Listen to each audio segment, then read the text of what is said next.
everybody. Having some issues here. Stand by. Hold up. My touchscreen's not Standing working. by. Oh, no. Yeah, no, it's fine. Standing by. Frozen. That touch screen goes down at least every other month.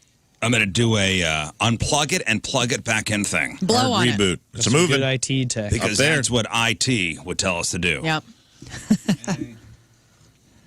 Now I got to find the hole, guys, to get the. Oh. Good luck. Yeah. You're still doing radio? And we're back. Wow. All right. Oh. Where would you be without your I know touch how to fix screen? things or what? Man.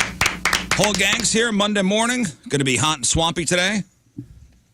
Going to be a hot and swampy week. Yeah. Yeah. What is Moon? What is Thursday looking like? Is Thursday the 100-degree day I was talking about? It is. Yeah. 101. Thursday, we're down at buddy. Captain Jim's. Yeah, let's see. Thursday. Where we'll have the heat of explosions to keep us cool. That's Exactly. right. Oh, boy. Yeah, Thursday is looking 100 degrees. All right. 100 This degrees. is a swamp ass alert. You were Hot as heck. 101 for Friday, maybe. Holy moly. All right. Hey, today's going to be lovely. Comparatively, today's going to be breezy and not as humid as the rest of the week. Yeah, we were sitting outside on Friday night. Friday was pretty hot and swampy. Mm-hmm. But Friday night, man, that breeze coming through. Yeah. Nice summer evenings. We're there, guys. Yep. Breezy summer evenings. We're here. We had the citronella candle lit. Ooh. No bugs. No bugs. All right. Good stuff. Hey, did you do anything with Marlon Wayans this weekend? I did. I went and did 2 shows with him Saturday night, man. It was really cool. It was fun. I know, Moon, you weren't here on Thursday when Marlon Wayans was here, I but know, I was bummed to miss. those two hit it off. Oh, good. Good. And Marlon asked him to open up a couple shows. Yeah. He was a good dude, man. We had fun hanging out. His opener was really funny. Good dude. And all shows sold out. Oh, really? By the time he got, because Saturday was the one I think he was still giving tickets away to, and it was packed. Oh, awesome. That's nice to hear. I got to ask, what shoes was he wearing? Because last time he was in here, I think he had the Ewings on. We were talking about sneakers. He didn't have any fancy shoes on. Oh, okay. We did talk about it, though. Yeah. We did talk about it. 1,200 pairs of shoes this guy owns. His I'm little sorry, what? collection. Yeah. And you missed it, but we do have a picture of his bare feet. Yep. For the OnlyFans. Okay. For the For our OnlyFans. Look. Yeah. All right, he was down. He was down. So First he celebrity will- foot pick. Yeah, so there will be a celebrity wing of our OnlyFans page. Did he How sign? cool Did is he that? sign Carl? He signed. I did the whole thing. Okay, great. He did it all.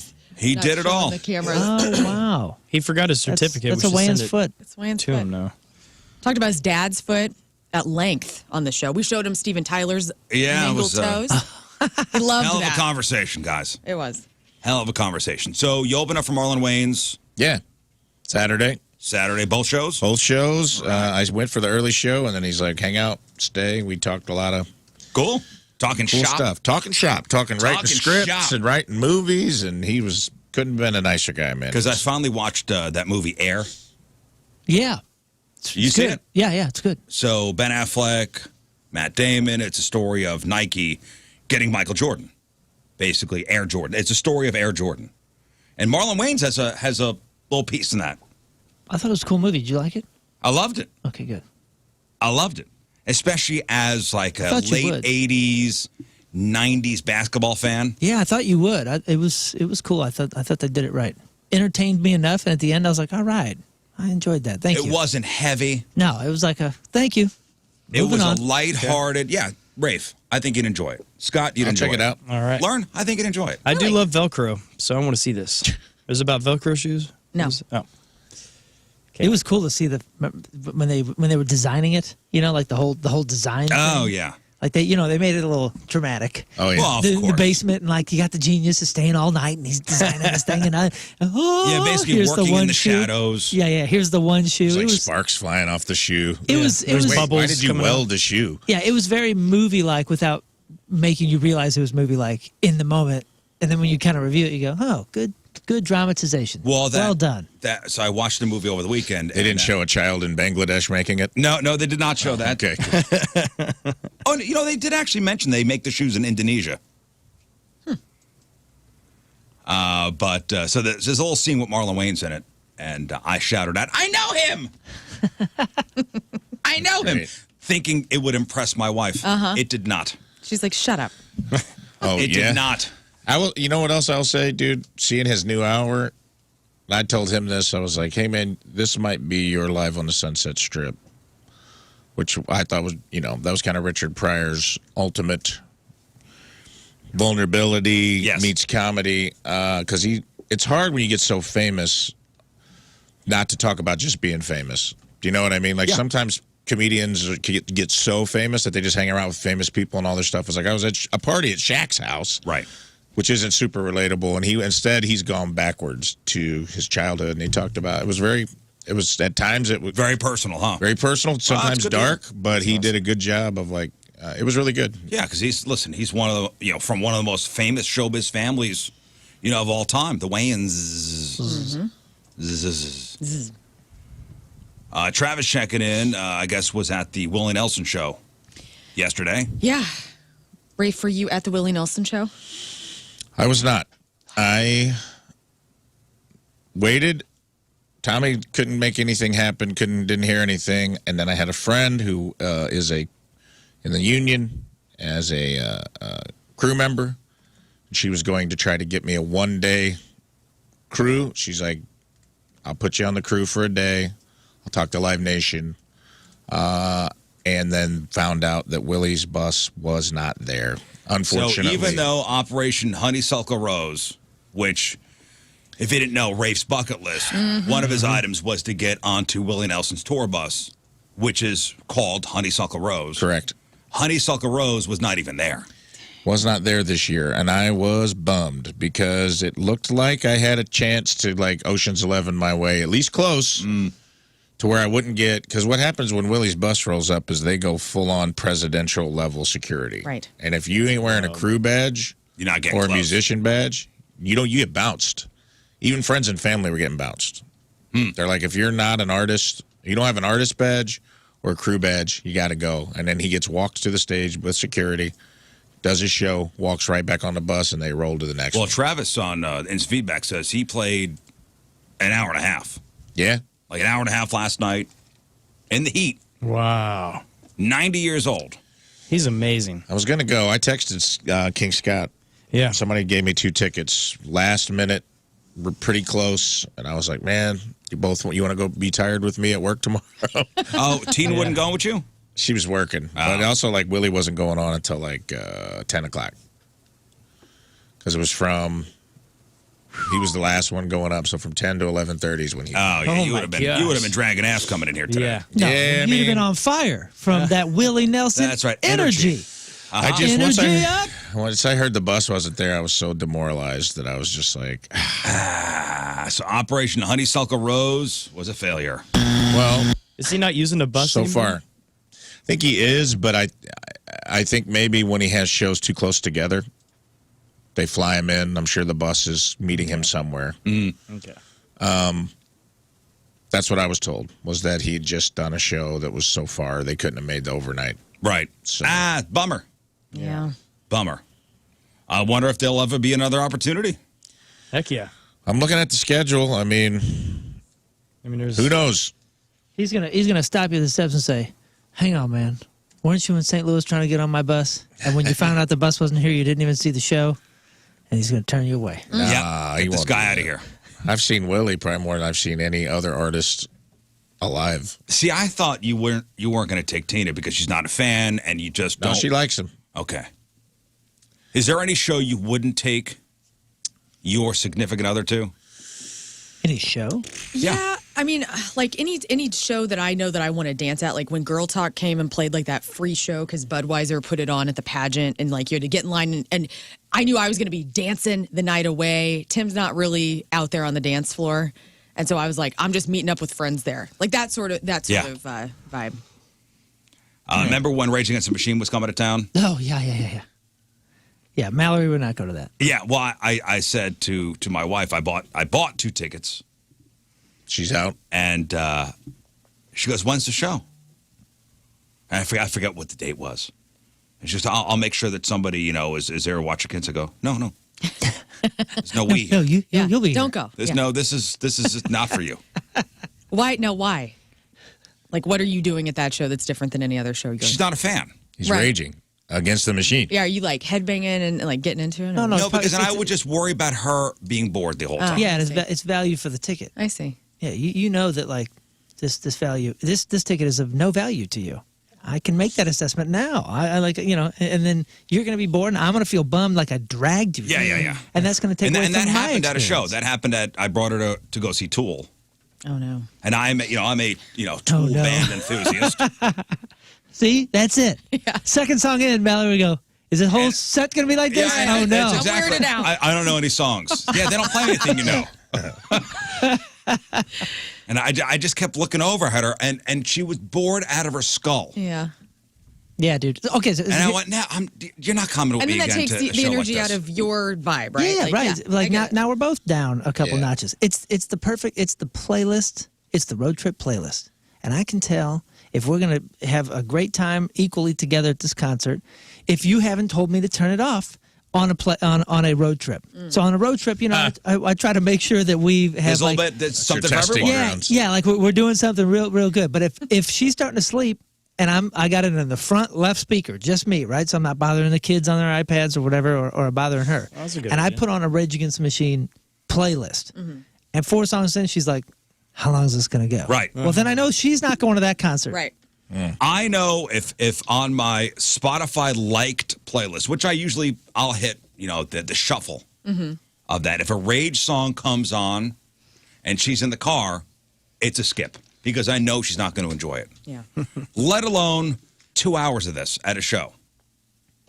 Is it different live though than when you're expecting? I don't know. I haven't seen it. Still haven't. We seen don't have to go to everything together. Yes, normalize that. That's something that's been coming up lately at our house. It's like, hey, like he wanted to go see Rival Sons the other day, and I had a dinner date with some girlfriend. My friend was in town. I really wanted to see Starcrawler more than Rival Sons because I've seen them a couple times, but had my friend in town, so I'm like, babe, just go. You want to go? You've been wanting to see Rival Sons again? Like, go. We don't have to do everything together all the time. Like, I think they're kind of a bland band. Sorry. And so he went by himself, like, and he had a great time. Had a Stayed great out. time. He could go and leave when he Do wanted. what he wants. I go, you do you, babe. Maybe I just put it there like, oh, there's no we in this. Yeah. I'd give her the Like, option, knowing she's going to say no. Yeah, this is for me. Do you This feel is, I'm going to bring a buddy. obligated all the time, though? Sometimes, like about things like that, where it's an enjoyable thing, and like for Tim, I feel like if I say, hey, I'm going to go to the pageant by myself, he kind of gets the husband worries where he's like, here she goes, she's going to get abducted on Del Mar. Like I think he goes out of obligation to make sure I'm like safe. When I've gone to plenty of shows by myself, and I'm like, just let me do what I need to do. Is it bad that I don't think about safety?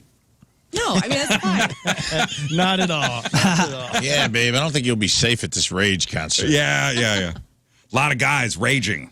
Yeah. I think it's a key to a good relationship, man. We do stuff. There's no butt hurt in my house. Which is great. I might go.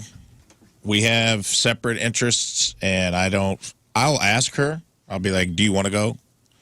Like, what do you got going on this day? I'm going to this. Like yesterday, I was going to go to Willie. She got me the tickets. It was like, hey, why don't you see if you can find someone to go with you? And then I've given her that gift more than she's given it to me. Like for her birthday, I bought her Celine Dion Vegas tickets. Nice. Because her birthday's on Christmas, so I always got to double down. She's a Christmas baby. Tell her to take me. Well, we were going, and I'm like, I would go to Celine Dion. Am I going to enjoy Celine Dion at the level that you are going to enjoy it? 0% chance. Do you have a friend who will? 100% you do. And her husband likes to play blackjack. So here's what we're going to do. We're going on a couple's vacation to Vegas. And it was great. They went to the show. They had a blast. We went to the blackjack tables, lost the farm. It was fine. We'll meet you Everybody on the had way fun. out. Yeah. And picked them up. They were drunk. So drunk. Well, God. That's what as Celine will do, she will drive people to drink. Get some flowing. That's how you enjoy it. Well, what's The coming up in a bars couple love weeks? Celine days. Oh, Tori Amos. Tori Amos. Yes. Tori Amos at Stiefel Theater, July 14th. Got that circled on the calendar. Look at you go. Remember, I got those tickets for my wife for her birthday. You're I said, going? hey, why don't you and a friend go? She goes, oh, I thought, maybe we'd go Yeah. together. Well, I said, yeah, it'd be great. All right. All right, yeah. I get Yeah. it. I get it. I hate to be. Yeah, we're going to go together. And I'm going to enjoy it. all you got to do is lean over halfway through the show and be like, this reminds me of Lilith Fair. Yeah, like completely lean into Oh, it. we got Lean that's a in. whole weekend. Oh, yeah. That'll be We fun. got, so July 14th is the Tori Amos show at Stiefel. We're going to stay downtown. Because the next day is the St. Louis SC game, which we got tickets for. Sweet. Whoa, that's That'll gonna be be a great. fun weekend. So it's man. going to be a downtown weekend for the Rizzutos. Love that. Yay. That's wonderful. Going to hit the sights. I get it. I mean, you guys know I'm pretty cheesy with that stuff, and I do feel like anytime something's exciting, I want my wife to be there because I want to share. I want to share the experience with her. And Rafe, you probably feel this a little bit, like know what I'm talking about here, and Scott as well.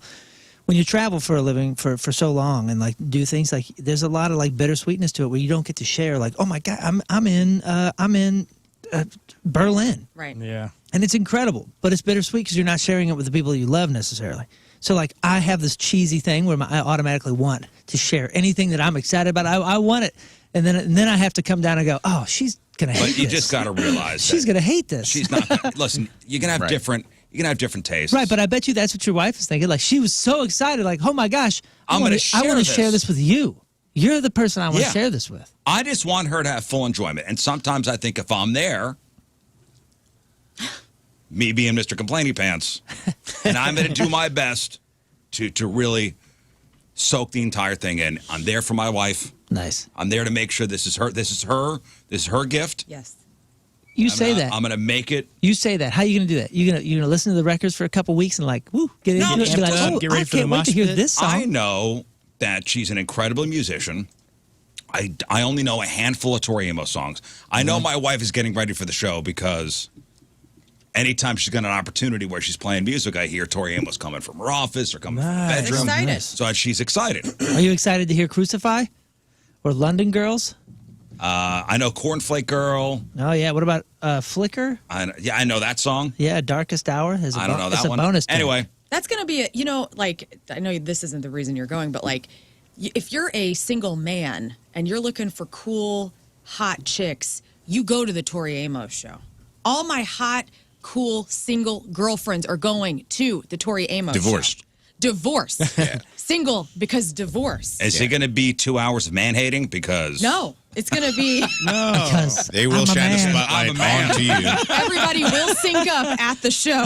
No, but it's if you're a dude that's like slightly into Tori Amos or just want to be around like a group of women that are like cool and just, independent, go. yeah, all I right. see your wife loaning you out to all the. You're just going to be like a tree of purses. You're just going to be like arms here, out, straighten your 30 arms, please. purses on each arm, just sweating, holding everyone's purse at this show. Yeah, what if I'm the only man there? Congratulations. Hi, Yeah, I'm you the might man be. here. Nina's pretty good about going with taking a leap of faith with me on stuff, so I do relate a little bit to what Moon's saying. She's gone to, but she's liked everything I've taken her to. Yeah, yeah. I've taken her to Avett Brothers, Dawes, Deer Tick, Langhorne Slim, like bands that are a little obscure, but she's like loves them all, and she listens to them independently on her own now. Yeah, I've dragged so my far wife. I'm like 5 for 5 on that. Yeah, I've dragged my wife to some stinkers. You have? Yeah. Like again, the Tool show. Like I thought, it's one of my favorite bands. I wanted to share that with her, and she was Bored. and it affected me. It probably shouldn't have, but it did. It does. So Rage, you're out. Right. Yeah. You're out. That's how Tim took me to Ha Ha Tonko, which is like this kind of a folk rock band out of Southwest I was Missouri. gonna say, and a sweet And state a park. great park, yeah. Yeah, great park. Haven't been to the park. Oh, only it's- been to the band. And they cool. do an annual Thanksgiving Day show at Off Broadway. And so year after year we'd go because he like knew those guys from growing up near Nixa and stuff. And so, then he was like, okay, she likes Ha Ha Tonka, so maybe I'll take her to like I think it was like the Big Rigs or something like that. Yeah. Dude, I am just not a banjo. And he started playing the banjo at home, which is great. but I'm just not a banjo girl. And so I had to like stop. Like Ha Ha Tonka is kind of where I drew the line. Like I'm into some of their songs, but I couldn't go down that road. You know, what makes me sad is, and I know couples like this, such codependent couples where one can't go to something without the other. Yeah, man.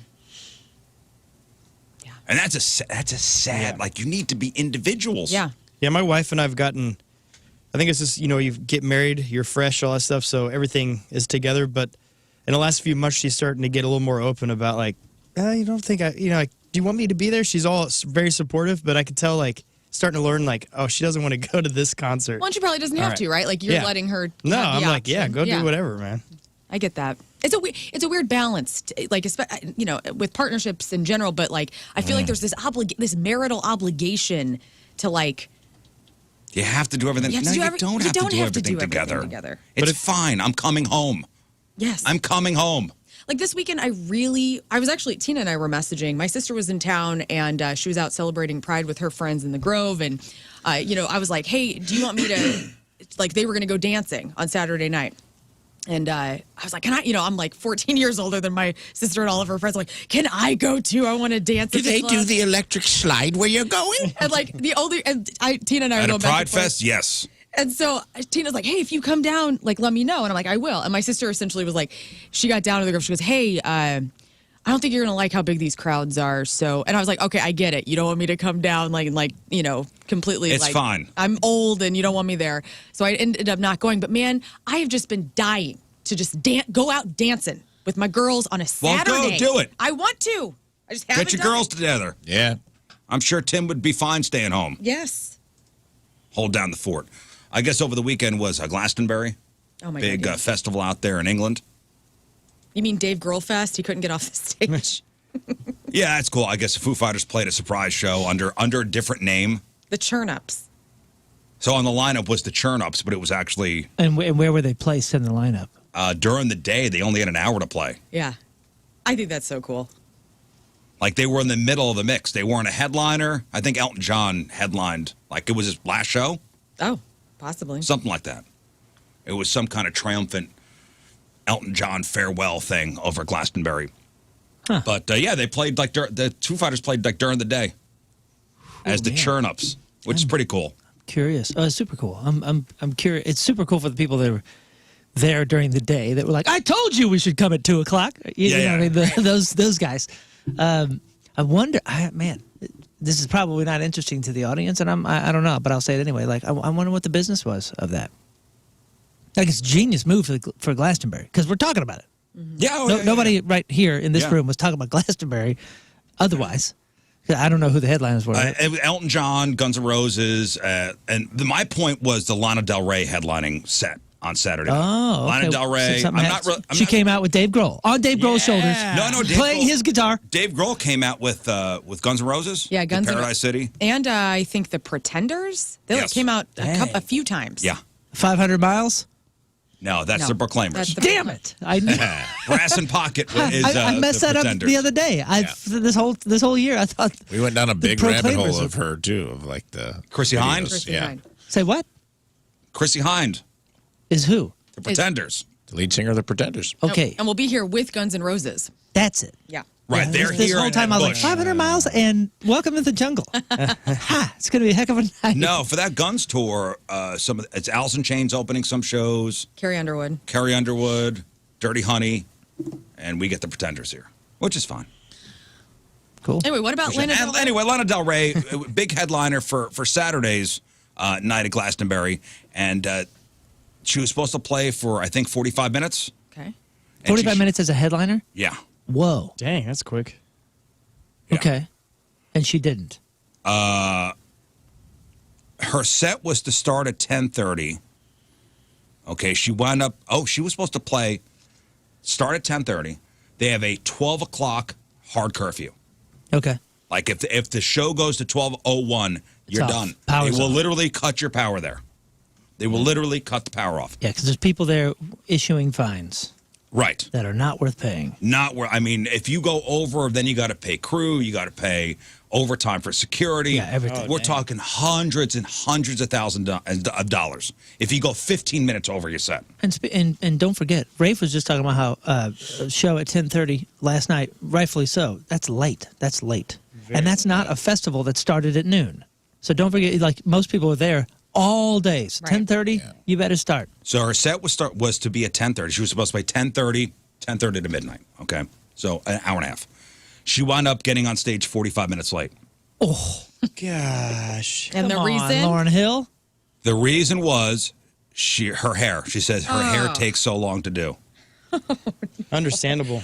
Doesn't she wear one of those big, like, 1960s bouffant things? Like, she adds, like, the... Yeah, like the beehive stuff, Yeah, like the right? beehive, but it's like Yeah, it big. takes She's a while got to- big, huge hair, It takes a while to which glue I'm all into, that. but I'm just saying, how long does that take to get? You know what? I don't buy it. I don't buy She it. blamed it on her hair, which, quote, takes so long to do.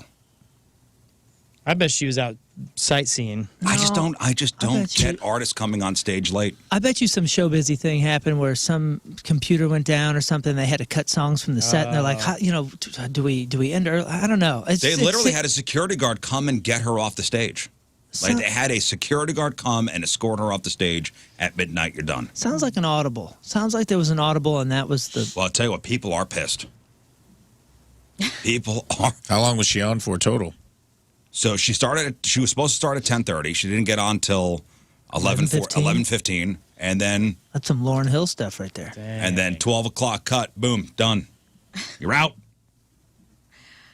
George Well- Jones in it. To be fair, I guess. I mean, people were expecting music till midnight. They got music till midnight. It sucks that you waited for somebody for that whole time. You see So half a set. you leave your crowd, your fans, there for 45 minutes with nothing. Yeah, I get it. I think it's awful. It sucks. I seen it happen. We played a festival in New York, upstate New York, one time, and show was running late. And 50 Cent was supposed to come on at like a very particular time. And you guys are gonna have to cut a song or two. Okay, fine. We cut a song or two. We're playing at like 3:30 in the afternoon. Then who was it? Who's that? That San Diego band? Finch. Finch was right after us. They had to cut a song or two. And then somebody was after them. They had to cut a song or two. And then Cohee was up, and they got to play 3 songs. They played 3 songs, had to cut because 50 Cent has to start at this one time. 50 Cent went on an hour and 10 minutes late. Yeah. It was just silence and the crowd getting very close to rioting. Wow. And he was just on his bus. And Just because. we were just waiting. Well, I think the last Waiting. time Madonna was here, she did that to the crowd at Enterprise. It was Made everybody it was wait. gnarly. Made everybody wait. Yeah. Yeah. People were An chanting. hour and a half. Yeah, people were chanting, then they were fighting, then they were chanting again. They were trying to get over the barricade. I mean, it was wild. It was wild, pandemonium. And then he came out and everything was fine. Yeah, but such a disservice to your fans. And Axl Rose was notorious for doing that too to Guns N' Roses fans. Yeah. Just making people wait. Such a bummer. Well, even like Dave Chappelle last year, whenever he was at Enterprise and then his plane was delayed. I mean, Chris Rock stayed up there for an hour more to really appease. None of us knew what was going on. But We that were was a like, legit. Oh, yeah, that was the flight, right? it was His the flight. plane broke. But I mean, what I'm saying is, what a great thing when you have an artist step in to fill the time, and like if you know somebody's going to be late or whatever, like extending that act before is Yeah. always a better idea than leaving everybody in silence where you could start was- a riot. What? It was ridiculous. Well, not only was like everybody that was there for 50 Cent, were they pissed because he wasn't there for an hour, but everybody that showed up for Cohee and all the other bands, they were like, what the hell is this? Yeah. Man. Cohee was up there for 2.5 songs. They were up there for 15 minutes. And then we're standing here in Such silence for an BS hour. making your fans wait. Yeah, I wonder if it's a level of fame or just doing it. I don't know. Like Marlon was 20 minutes late for his early show Saturday. Why? It wasn't a big deal to him because probably because he's just a movie star. You know what I mean? Like I could see to me as a comedian, I'm like, I would be so apologetic. I could see the club booker, like the manager of the club's like, All right, man. people are getting Sweating. a little, Antsy. because you have a late show too that you're also up against. You're up against getting everybody out of there and getting the room turned over for the 10 o'clock show. And neither him nor his opener. Like, it's not that uncommon for a headliner to come while the openers are on stage, but he brought his opener. So neither he or his opener were there. It was a 2-man show. essentially, except I got added to it. But I didn't go first. I got added to it as a guest, so it's like they had to be there before the show could start. Yeah. And about 7:20, I could see sweat starting to bead on all the club managers' heads, and then he showed up, and he was fine. But it wasn't like he was like, oh, man, I'm late. He's just like, they're fine. Well, they'll be fine. I know. To me, it's like you really don't care about your fans that much if you make them wait because of your hair. If we're to take it, why would you say your hair are not technical difficulties? It sounds worse. So you're saying, okay, maybe it could have been technical difficulties. With saying your hair took too long to be done, that makes it way worse. I could maybe technical issues. It's also okay, kind of the brand. I don't know her very well. I don't know it. Technical issues is out of your hands. I'm not tinkering with things. Lern, am I wrong? I mean, if she came out and said, "Hey, we had some issues with the Pro Tools," yeah, I don't think it would have flown in the tone of the brand. Then they would have said she was lying about that probably. Well, yeah, anything that they're going to say, it's going to be like people are going to start speculating about what it actually was. I'm surprised she said anything because normally artists feel like you don't need to have a reason. Like, I'm here now and let's just get to it. I don't need to give you a reason. I don't know. I waited all day to see my favorite artist, Lana Del Rey, play a full set at Glastonbury, and I got to see 45 minutes and her escorted off the stage. And I wonder how often she's over there. There was a lot of people there. I wonder if she was in line for the bathroom for a while. So my favorite story of a set getting cut short, and this is a pretty famous rock story, and you could look this up. The radio station I worked for back before I moved here, we had a summer show, like the Point Fest. Our radio station had something called the Dysfunctional Family Picnic. Mm-hmm.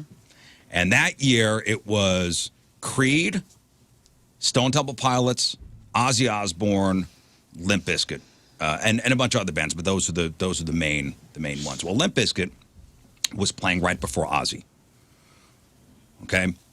And Limp Bizkit didn't want to go on during the day. They were all pissed off at But the sun was out. Yeah, they were all pissed off that they were playing when the sun was up. Yeah. We're Limp Bizkit. This was 1999. It's a height. Yeah, this was the height of Limp Bizkit popularity. I believe this was a couple weeks maybe before Woodstock 99. So this is peak Limp Bizkit, break stuff Limp Bizkit. Peak LB. Peak LB. So Still they refused to go on when the sun was up. So they sat in their dressing room. Wow. And the crowd's getting rowdy and rowdy and rowdy. Then somebody convinced them, hey, you're holding up the entire show, you jerks. Get on the stage. So you get on the stage, they play a couple songs, and now they go over their allotted time. Who's on next? Ozzy Osbourne. Who's Ozzy's manager? Sharon Osbourne. Sharon Osbourne. Oh, no. She goes to the soundboard herself and goes, cut the power. Good for her. Sharon. Herself. Yeah. Dude. Dang. Limp Bizkit is playing on the stage when the power goes off. I love it. And I mean, Wes Borland, the guitarist, is playing, and there's no power. It's so cool to be a rebellious Get off kid. the stage. It's you're this cool rebellious teen, and then mom and dad show up. It's like Mom and Dad showed up and get off the stage. I'll behave. Sorry. Get off the shed. That's why, I mean, she gets a bad rep in other ways of things that she's helped and not helped with Ozzy's career. But man, that right there is why she's a badass. Oh, it was awesome. Cut the power, get these punks off stage, get the man on. Well, I think you remember witnessed, Fred Durst slamming the microphone down and walking off the stage. I think you witnessed. We're so cool that the last couple times we've played Point Fest, in fact, there were technical difficulties where stage managers came out and said, you can only play one song. Or the last time was, you're done. And I said, nope. Nope. Nope. Yeah. Nope. It was almost 2 Point Fest in a row for yeah. Big Fun. Well, the one, they said, you have time for 2 songs. And I was like, no. That's not okay for our fans. That's not okay. People paid money and they want to see this band and they're going to see this band. So I'll see you in 30 minutes. Rafe, who is the person in your life who is always late? Oh, Tina. That was quick. Oh, yeah. I mean, it is a... Maybe it's a Russian thing because my wife and her family as well. I don't know, man. It is a... Here's the problem I have, and I've had this conversation with her. Tina is a great person. She's very empathetic, and but she also values her time a little more than anyone else's. And it is so rude to me. I'm like, cause she's late for work every day. Every day she's 10 minutes, 15 minutes late for work. And she's like, no one cares. And I'm like, they care. They may not say it to you, but your coworkers that are there care. If they're supposed to be doing side work before the restaurant opens or whatever, you may be awesome, but I'm like, I promise you they care. Because if they get yelled at for being late and you don't, and I'm like, what? But I also will watch her watch like 4 episodes of a Netflix show, like a half a season of something. And then I'll be like, hey, we got a wedding at 2. It's noon. I'm ready. I know. I'll be ready. It's 2 hours. And I go, okay. We have to be there in 2 hours for a scheduled event that's not about you. Yes, yes. Always late. Always. And now there's a rule in our home. I will leave without her. Oh, wow. It's that thing of like, I'm like, in order for this relationship to work, I'm an on-time person. So I'm out. At 1:30, train's leaving. You can be on it. You can not. And I have left her several times. Oh, yeah. And we don't fight about it. I've threatened. I've never done it. I've done it. I've never done it. I don't have the balls. I don't have the balls to do it. Yeah, my wife is always is a late one. And she's gotten a lot better. She's gotten a lot better. I just don't want my kids to be late people. You want them to be on timers. We're early. I'll sit in the car. Well, first of all, early is on timers. Yeah, I'll listen. I'd rather sit in the car. Are you the late person or is Kim the late person? I am not this job. Time is everything. Maybe because we're radio people. We look at. I look at 60 seconds, and I know how long that is. Whereas some people are like 60 seconds. Oh my gosh, that's so quick. No, I'm always on time. I'm early. Tim is too. He's he's always got things. He's in control of like, what's the plan? The plan will get executed. No problems. I don't really have late people in my life. Fortunately and unfortunately, I have nobody to pin that on. You've weeded them all out. Yeah. You're late. Bye-bye. I will declare. You're fired. Like, if we have an event that day as a family, I will in the morning declare wheels up at a certain time. Yeah.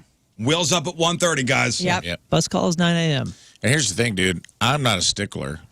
I'm not a psychopath. I'll give 10 to 15-minute grace period. No questions asked. If you're supposed to meet me somewhere at 2 and it's 2:10 or 2:15, I'm like, whatever. Traffic, time got away, whatever. I'll give you a grace period. But we start talking half hours, and then I'm just like, basically what you're telling the other, this is what drives me nuts about it, is I'm like, what you're telling the other person is my time is more valuable than your time. And that's what makes me mad about these bands going on stage late. Yeah, it's basically what they're saying. Yeah, my time is more valuable than your time. I understand that principle, and I know that's like the thing to say. Which is also true if you think about it financially at that moment. Yeah, I don't know. I'm definitely not I'm not the greatest rock star, because rock stars are supposed to be late, and I was always other than twice. There are plenty of rock stars that are on time. I'm like pretty punctual to the stage, and Johnny Venus has this thing, like we all kind of go into our little zones, and I don't know where he goes. He goes into some weird zone, and he actually physically disappears a lot, and he has stressed me out to no end sometimes, where I'm like, hey, what's going on? Where's John? He was just here. We're supposed to go on in 20 seconds. I start losing my brain. And he always just kind of strolls up in slow motion, just, hey man, you ready to go? I'm like, well, where'd you go? So I'm not. I just find it weird that bands on these kind of festival days too are ever late, unless their ride gets there late or something like that. But otherwise, it's impossible, because you have so many handlers who are like, okay, we're going here next. You're like, okay, you just follow where they tell you. People trying to keep you on time. Yeah. You have all these folks in place that move you around, and production guys that are calling you out there, and you're like, okay. Must be just a way to have some control over your own life. Yeah, power. Oh. Yeah, I knew a singer that very popular singer, and he was going through something for a couple of years there, and his famous thing throughout all the PR circles is anytime he was booked for an interview, he'd say, sure, I'll be there, and he would lock himself in his room. And he would lock himself in his room, and typically he would ask for like a first floor at these hotels and different things. He'd lock himself in his room, so his tour manager would be pounding on the door, hey, this interview's about to be here, and he would go out the window. And it was like, I've heard this story probably 30 times from this one guy. So there's probably very little press for about 2 or 3 years from this one very major singer who used to just hate doing interviews, but he'd book them. He'd book them, but he'd always be late, so they couldn't really interview him, or it was like, one of those like 100 interviews a day kind of thing, so he would mess it all up. He just didn't want to do it. So he'd book it to keep his circle happy, and then just screw everybody else. And nice for the interviewer who's sitting there waiting. Who's like, I've been waiting that for person. 3 weeks to ask this question to this guy. What's the longest you've ever waited for an interview? I have two instances. You know what? I don't have a story like that. It was because I've done a ton of phoners, and those are always set up, and they're just boom, boom, boom. I mean, like 10 minutes maybe, but nothing crazy. 2003 Metallica Enterprise. I got to interview James Hetfield. Yeah. Made me sit in a dressing room for an hour. But it's James Hetfield. And were you the only one getting that opportunity? I was the only one getting that opportunity, cool. And the radio station sent me over with a cassette player, and microphone, and the cassette ran out of batteries halfway through the interview. Worst nightmare, man. I had no idea. Nightmare. Had no idea until I got back to the station to go. What was the DAT player? Yeah. Remember the old DAT players? Was it the best interview? The second half. Was the second half the best part of the interview Dude, you've ever done in your life? He started talking about Dave Mustaine and sobriety. What breaking news? Gone. Done. Wow. Over. Lost. He gave out his password for his DAT email. or it didn't happen. Yeah. Do you remember DAT players, the old DAT tapes? Oh, that one? That one, yeah. That one. Out of batteries. Second one was Scott Weiland. Jeff Burton and I. Scott Weiland played a ho-ho show. We were in the Halo bar outside the pageant. Mm-hmm. Jeff and I were supposed to interview Scott Weiland. They had shut the Halo bar down just for us. We sat and waited about between 30 and 45 minutes for him. His manager kept running down, going, he's going to be here, he's going to be here. And then about 5 minutes before, I think I've told the story before, the manager goes, hey, man, he's on his way down. So he's getting off the bus. He's going to walk, from the bus, to the Halo bar. Hey, man, today he thinks he's seeing helicopters follow him. That's why he wouldn't get out of the bus. So if he brings up helicopters, just go with it. If you could, if you would, don't say anything about, there's no helicopters. If you just go with the whole helicopter thing, that would make my life a lot easier. Okay, great. He didn't bring up any helicopters. It was a terrible interview, by the way. I was hoping you guys stood up, pulled down your pants, and both helicoptered as he walked in. It was a terrible interview. Huh? I'll show. Oh yeah. Jeff would do that. Yeah, I'll show you a helicopter. Hello, Heard you Mr. like these. Weiland. All right. How you doing, Scott? Take a seat. He didn't go, Take a seat, I told Scott." you. No, that's a famous interview where he lit a cigarette and didn't smoke it, and the whole thing burned down to his knuckles. Wow, so a Yeah. You go, long how interview. is that not hurting you? Right. Well, Why was it a bad interview? He was just not He was interested? just not. He wasn't very. He was not all there. such a bummer. There are no bad interviewees, just bad interviews. Something. You're dealing with somebody like that. He was a mess, and I was such a fan. Damn. Yeah, that's a bummer. James Hetfield opened up to you in my mind in that other interview. 30 minutes in, he's like, I like you, man. I don't know what it is, man, but I like you, and I feel like I can just be vulnerable. And We that were vulnerable. Thing just shut off. Yeah, let me We tell you were something vulnerable. I've never said before. And the thing just shut off. That's the second time that's happened to me. Like a tape player went kaput. He's like, I kissed Lars one time. I got to interview Maynard James Keenan from Tool. Oh, no way. A Perfect Circle was opening up for Nine Inch Nails at Madison Square Garden. I said, hey, go down and interview Maynard from A Perfect Circle. This is right after 9/11. So I go down to the backstage area. It's this dark room. There are these silk curtains set up everywhere. Yes. And I'd never met the guy. I'm such a big fan. And I'm like, this is it, man. Gonna interview one of my heroes. Are you nervous? You get the Nervous as hell. Oh. My stomach was bubbling. I go down, and the dressing room is everything I pictured. dark. Oh. There were candles lit. Yes. And there's Maynard James Keenan playing Xbox. Yeah, dude. That's so good. And I go down there. I'm a young, whippersnapper radio guy, and I got my questions. I think I had questions written down. And doing the interview, and I looked down on my tape machine, out of batteries. Oh. This is the second time now? No, this is the first time that's ever Okay, happened. well, then the second time is all your fault. It was not my fault because I had asked the guys, hey, is this full of batteries? Damn. Because I said never again. I would have been batteries in every pocket It's on you. of my It's body. on me. It's on you. It's on me. It's on on you. me. You're a It's big on boy. me. You're a It's big on boy. me. I should have done it. I should have double checked. Anyway, this is what never rely on anybody else. Yeah. So I turned white as a ghost. Yes. I wanted to throw up immediately. And he was in the middle of an answer.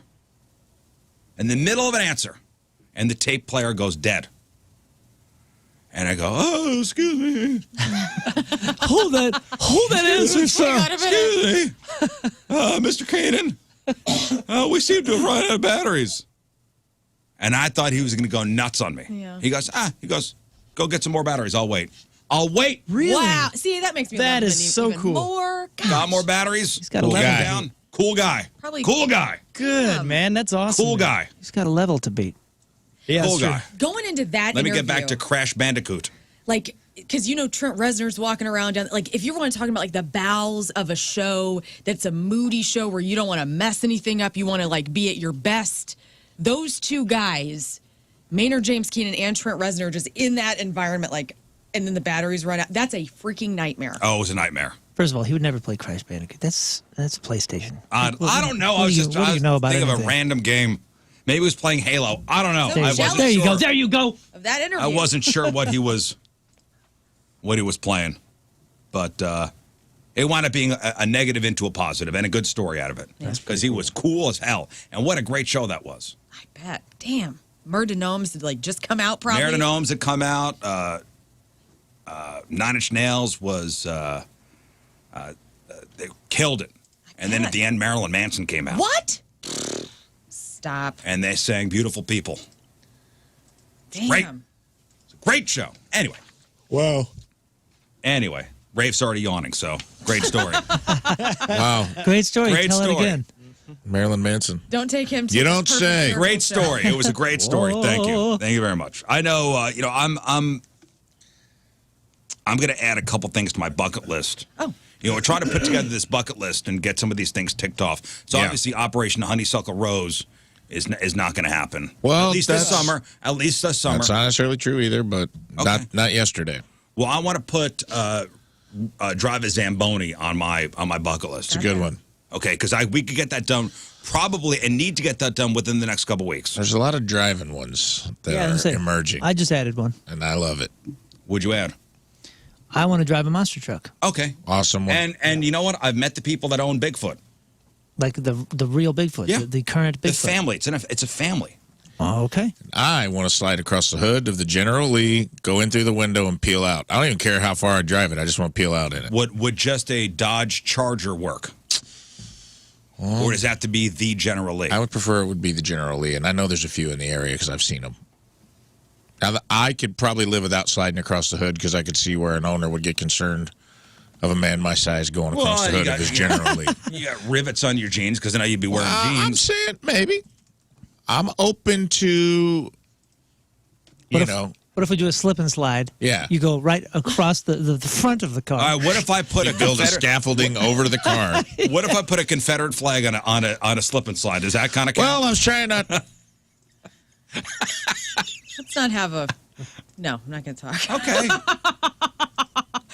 I was trying to ignore the fact there's a Confederate flag on the General Lee, just Like, you had to bring it up. like I did in my childhood. I used to do Dukes of Hazzard slides on my shined up waxed first car, my Chevy Cavalier, and I ran my ass into the side of it and put a dent in my car. And I came home at 16 years old, and my dad goes, "What did you hit?" I go, "Dad, I swear to you, we were just sliding on That it ass. with that ass." My dad never believed me. He goes, Dang. "You hit a dog or something." I'm like, "I swear it was my butt." My daughter who has no ass. Well, also, but on my bucket list, like for real, like in real life, is to eat my way through Italy. Like I would love to. I've never been to Italy. Yeah. That's from north to south or south to north. I just want to eat my way through the entire country. I'll weigh 400 pounds by the time I'm done on this trip, and see all the sights. Like while I'm there, I would, I want to go to the Coliseum. I want to go see, the canals of Venice. I want to do all that stuff. All right. Now I'm wondering. Well, and we've all been tourists in different countries, right? We've all traveled a little bit. Yeah, I've been to Arkansas. As a tourist, you should be very respectful of the country that's hosting you, right? I think so. And if that's too hard, just try not to be a total idiot, especially if you're an American. Are we already fighting a bad reputation as travelers? Maybe.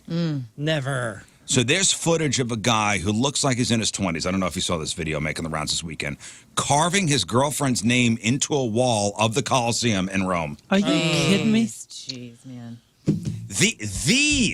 The Coliseum, Man. Hey, what do they do? which was built 2,000 years ago. I don't know the Italian laws there, but and I'm not here for physical violence. But you remember that kid in the '90s that spray painted a car in Singapore? Oh, with the Yeah. with the caning? He got caned. He got caned. I don't think he's been spray painted any cars since then. And again, I'm not here for physical violence. I'm not advocating. Well, there's lions inside the Coliseum. I think. I'm not advocating for caning. But what does one get in Italy when you destroy a world treasure? Yeah. I They think go, you what's the matter, you? I'm watching a lot of Game of Thrones. It's the Coliseum. What's the matter, you? Is that what they do? I think they bite their the thumb. heading. I don't know. I feel like Yeah, you bring back some medieval. let's. Yeah, I mean, he's lucky it's this day and age because I mean, back in the day, I think they go like this under their chin. Yeah. You get sentenced to 5 chin flicks. Yeah. take us a cappuccino. Up for a cappuccino on your head. So he's writing on a brick. Again, it's the Coliseum, Goodness. 2,000 years old. Like he's writing on a brick like it's a tree in the backyard. And the person filming him confronts him, but this douchebag just smiles and goes back to carving. His girlfriend, Haley, apparently, is there with him, but she doesn't have any reaction. She's not even impressed. Yeah. In fact, if somebody started carving my name into I go, we're breaking up. What are you doing? You're an Did you break idiot. up with Tim? It's over. Yes. Here and now. Break up It's with over. Tim. I wouldn't break up with Tim, but I'd be really mad I'd at be him. disappointed in Tim. Yeah. So what they do? You have any idea what the The guy That's who funny. filmed it says that he reported it to staff. They called the police. He did note that they didn't seem overly upset about it for some reason. This is just a fake Coliseum. This is our No, it's stunt a real one. Coliseum I that we bet- put out because you idiots are going to show up. I've been to Italy a lot, but I've never been to Rome, and I've heard it is tremendously dirty, like extremely dirty. Like the streets are really dirty. There's a ton of pickpocketers all around the Coliseum. Like it is a tourist shock typically. Now I've From known what I hear, people- it's like a giant, like the Vatican. It's like a giant gift shop at this point. I've known people to Really? go and say that when they go inside, I mean, this is like, I mean, think about it. It's one of the most spectacular things you could do in Europe is see that and like associate it with all the movies and the grand things that you've seen that have happened in this place and absorb some of the history. But on the outside, maybe, I mean, this guy sounds like he was going with the flow, which is terrible. So hearing that they're not super upset with him. Well, I see in the past there's, I guess 2014, a tourist was caught doing basically the same thing. He was fined, it would be almost 30 grand in the 30 US grand? dollars. Dang. Okay. Damn. Yeah, that's Maybe they did that. I'd be it's mad if it reasonable. was it's not your uncommon. wife's. Would I be mad? Yeah. Yeah. Oh, of course. Yeah. What? Divorce mad? No. No, not divorce, I- man. This is Unconditional. Turn him in? Cost me a lot more than the 30 grand fine. You turning him in? Overseas? Probably not. This is very interesting to me because last week you were all ready to I burn know, I your thought relationships about it. down over a Tesla. that's true. I know. It was that woman that got caught keying the car at the. And defacing the Coliseum seems to be fine with everybody. this week. It's not in our country. This is an American. Interesting. Well, you gotta think, what too, we you- value in our society. well, no. Remember last week the video came out of the woman who keyed the Tesla at the amphitheater, just rolling through. And okay, what would you do if that was your wife? And I immediately was like, divorce, Right. Yeah, you did. You divorce. went top shelf a little too soon. I forgot about that. And I think I may have jumped that a little. I didn't really think about that. And we weren't turning her in. We were just saying like Some of you were. No, I think Lern and I Some both of us said went a we bit would, overboard. we would have I a will admit, conversation I went with a little bit them. overboard. Lern and I both said we would have a conversation with them and be like, "Yo, you need to make right here. Right. You need to make right." And in Rome, I mean, Might makes shoot, right. 30 grand. Damn. Yeah, I'd just be afraid, like, what would happen? Yeah, locked abroad. I don't know laws over. Locked- Yeah, locked up you may abroad. never Oh yeah, come it's home. locked up abroad. Yeah, I was gonna say you shared a joint Locked bank up a dude account. too. You don't want to have to spend any extra, right? So you get home, you discipline them. Man, that's heavy, dude. That's heavy. Now, there's no word on who this guy is. Some people are speculating that he's American, but there's no proof of that. Justin Bieber. It's carving Haley's name in there. He's That's it. he's out of his phase. He's been doing fine, I think. He's on the straight and narrow now. I think so. He's not egging houses anymore or whatever. Remember, he was like terrorizing his Oh, neighborhood he's for a minute. peeing in mop buckets. I think he's out of that. I'm looking at weird culture laws in Italy. Like you can't wear noisy footwear, no goldfish bowls; those are banned. Noisy footwear. I can get behind that. But I'm a famous Men can't touch their clogger. genitals in public. So if you want to touch yourself, They had to make that law in Italy. Yeah, no kidding. no kissing in cars. Hey, back to the noisy footwear. For real, I don't know why, and I'm not one of those guys that like you always talk about your misophonia and all that kind of stuff. Yes, like I have a certain disease. sounds bother you. I hate the sounds of flip Have a flops. disease. Anybody? Am I alone Yeah, here? yeah. I really do hate the sound of flip Yeah, flops. Yeah, the suctioning on and off just of your the whole- dirty foot as you go Yeah. up and down stairs. I've been disgusting. I can hear the just continual unsticking. Yeah, it's disgusting. Sick. Why? Why do I have to be out here and hear that? Oh, Well, ooh, it's not like they're doing it on purpose. It's Yeah. such a. I like that sound. It It's means you're at the gross, beach. It's dude. good. such As the a only- s- Go ahead. No, I was you gonna go say, ahead. as the only person on this show that wears flip flops to work occasionally, I'm offended. Back to you. Well, That's what he's talking yeah, about. it's He was cool. I complaining haven't about said you. anything until now, but like, Yeah, if you know your footwear is noisy, don't wear it to work. it's I just like a it. status lowering thing too. Like, can you imagine the president of the United States like walking up to you and like invade Iraq? It's just like you're like, no, Walking away I'm not now. listening to you. I'm not doing that. here, listen to my feet. Get out of here. Nasty. It just immediately lowers the weight Of whatever and you say. of whatever you say. It just takes a little air out of the I sails. can't get past if you your come flopping noisy up. flip flops. That's a law in Italy, man. I'll tell you. I'll quit wearing them. I have sandals on today, but they don't flip. Yeah, again, So that's a law in Italy, huh? You do what you want with your feet, but like, don't make me hear it. It's a noisy footwear. That's obnoxious. Saying about carving your girlfriend's name into a 2,000-year-old structure. Beheading, I think, is what's going to happen to that kid. I don't know. Man. Yeah, what what's a the fine? dick. What's the fine for noisy footwear? I gotta find that out. Well, and then, my tap dancing Stern group's is not going talking to to. perform there now. can you get banned? Like maybe he'll be banned for life. He can't come back to Italy. I'm down with a $30,000 fine. Oh man. Yeah, that's heavy. That's a heavy fine. vacation ruiner. You can't kiss in a car either. That's another one over there. You can't kiss in a car, That's huh? what she said. yeah, Yeah. there's like it was going through a list. It was like weird things about Italy law. Oh, maybe it's one of those lists like we have. Like, here's this weird state laws. Well, Like, think of the narrow, like some of those narrow roads and stuff. I bet if you're like Yeah. saying goodbye or something like that and you're taking forever and you're holding up traffic, it's probably annoying. It's like, in Alabama, you can't have a donkey in a bathtub on a Sunday. Exactly. For some for reason. good, that's for on the good books. reason. yeah. That didn't come from nowhere. Yeah. Something must have happened for that to be put on the books. All right, let's do this. And it's brought to you by Hot Shots Sports Bar and Grill, proud sponsor of Team Rizz. Visit hotshotsnet.com/Team Rizz. From Wentzville, Missouri, Cecilia Greminger is out. Yeah, Cecilia. Cecilia is a day one Rizz Show fan, listens on a daily basis. She loves how honest and real all the hosts of the show are and can relate to them very much. Cecilia is a big fan of all the segments on the Rizz Show, with Friday Fail Stories being her favorite. Well, thank you, Cecilia Greminger from Wellsville. Did I say Wentzville at first? It's Wellsville. Wellsville, Missouri. Team Rizz Member of the Day. Get the super sweet Team Rizz Member of the Day soccer jersey. Get yourself signed up. 1057thepoint.com/Team Rizz. Hey, before we hit the first break of the morning, I do want to address one thing. Some people have been complaining about audio levels on our podcast. Just so you know, we had an issue in King Scott's room. Yep. And it's not a King Scott problem. It's the way the audio is recorded, and we had to go to a backup system.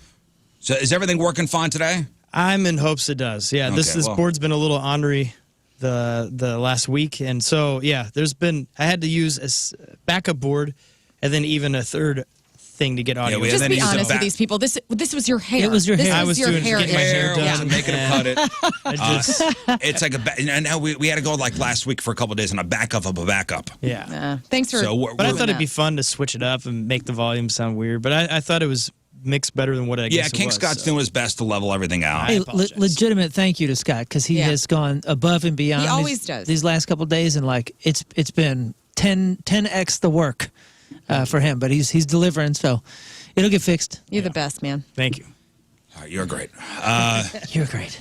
7:10, Crab on Celebrities next. First look at the traffic and weather moon coming at you. Traffic brought to you by Worldwide Technology Raceway. There's still a lot of racing left in 2023 at WWT Raceway. IndyCar returns August 26th and 27th. Get your tickets now. Lots of delays, severe delays, 10 minutes and more, and they're increasing. 44 eastbound between 44 BL, that Highway 66 and Lewis Road. Average speed is down to 5 to 10 miles an hour, so please be prepared to slow down there. Your point forecast today, mostly sunny with some breeziness later.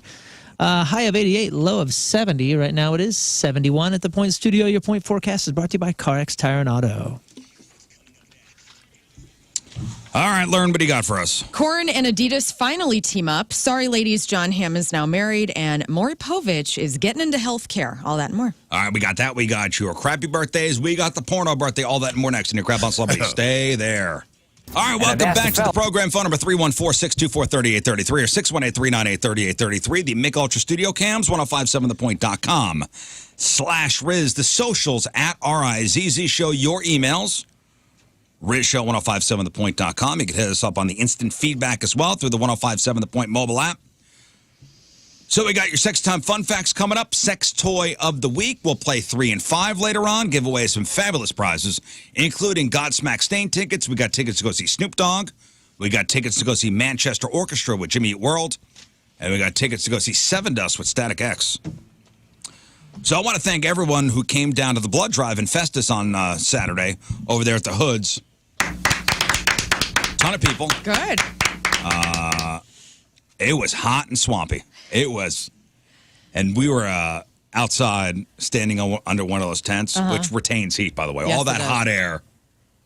Well, they're black, so it all of the heat just comes and down. Then it stays underneath the tent. And somebody from Hoods came out, and they're like, "Oh, are you enjoying the fan that we gave you?" I go, "Yeah, just pushing hot air around. Good, thank you." Did Impact Life have their trucks out, and you'd go in? And those are double air conditioned, by the way. Right, so you're like, I'm going to stay in there and give all my blood to Impact Life. Yeah, those are nice. Those are really nice. No, 1 year, because this is my 6th year going down to the Hoods. 6 years in a row. In fact, there's a guy that comes every year, and we take a picture every year. He goes, "I'm here for my 6th picture." So 1 year I try to donate, and this is when they used to send engineers down. See, now, like when we do live cut-ins from a particular location, we just do it through our cell phones. Super easy. Super easy. But back in the day, they used to send like an engineering team, Separate van with with a $80,000 worth of gear on it. with a giant antenna that you'd have to put up in the air and I missed that. aim. I kind of do too. Yeah. Like I miss Alan Robinson coming out to every broadcast. Oh yeah, Yeah, there was a Alan, lot more pressure. Ronnie.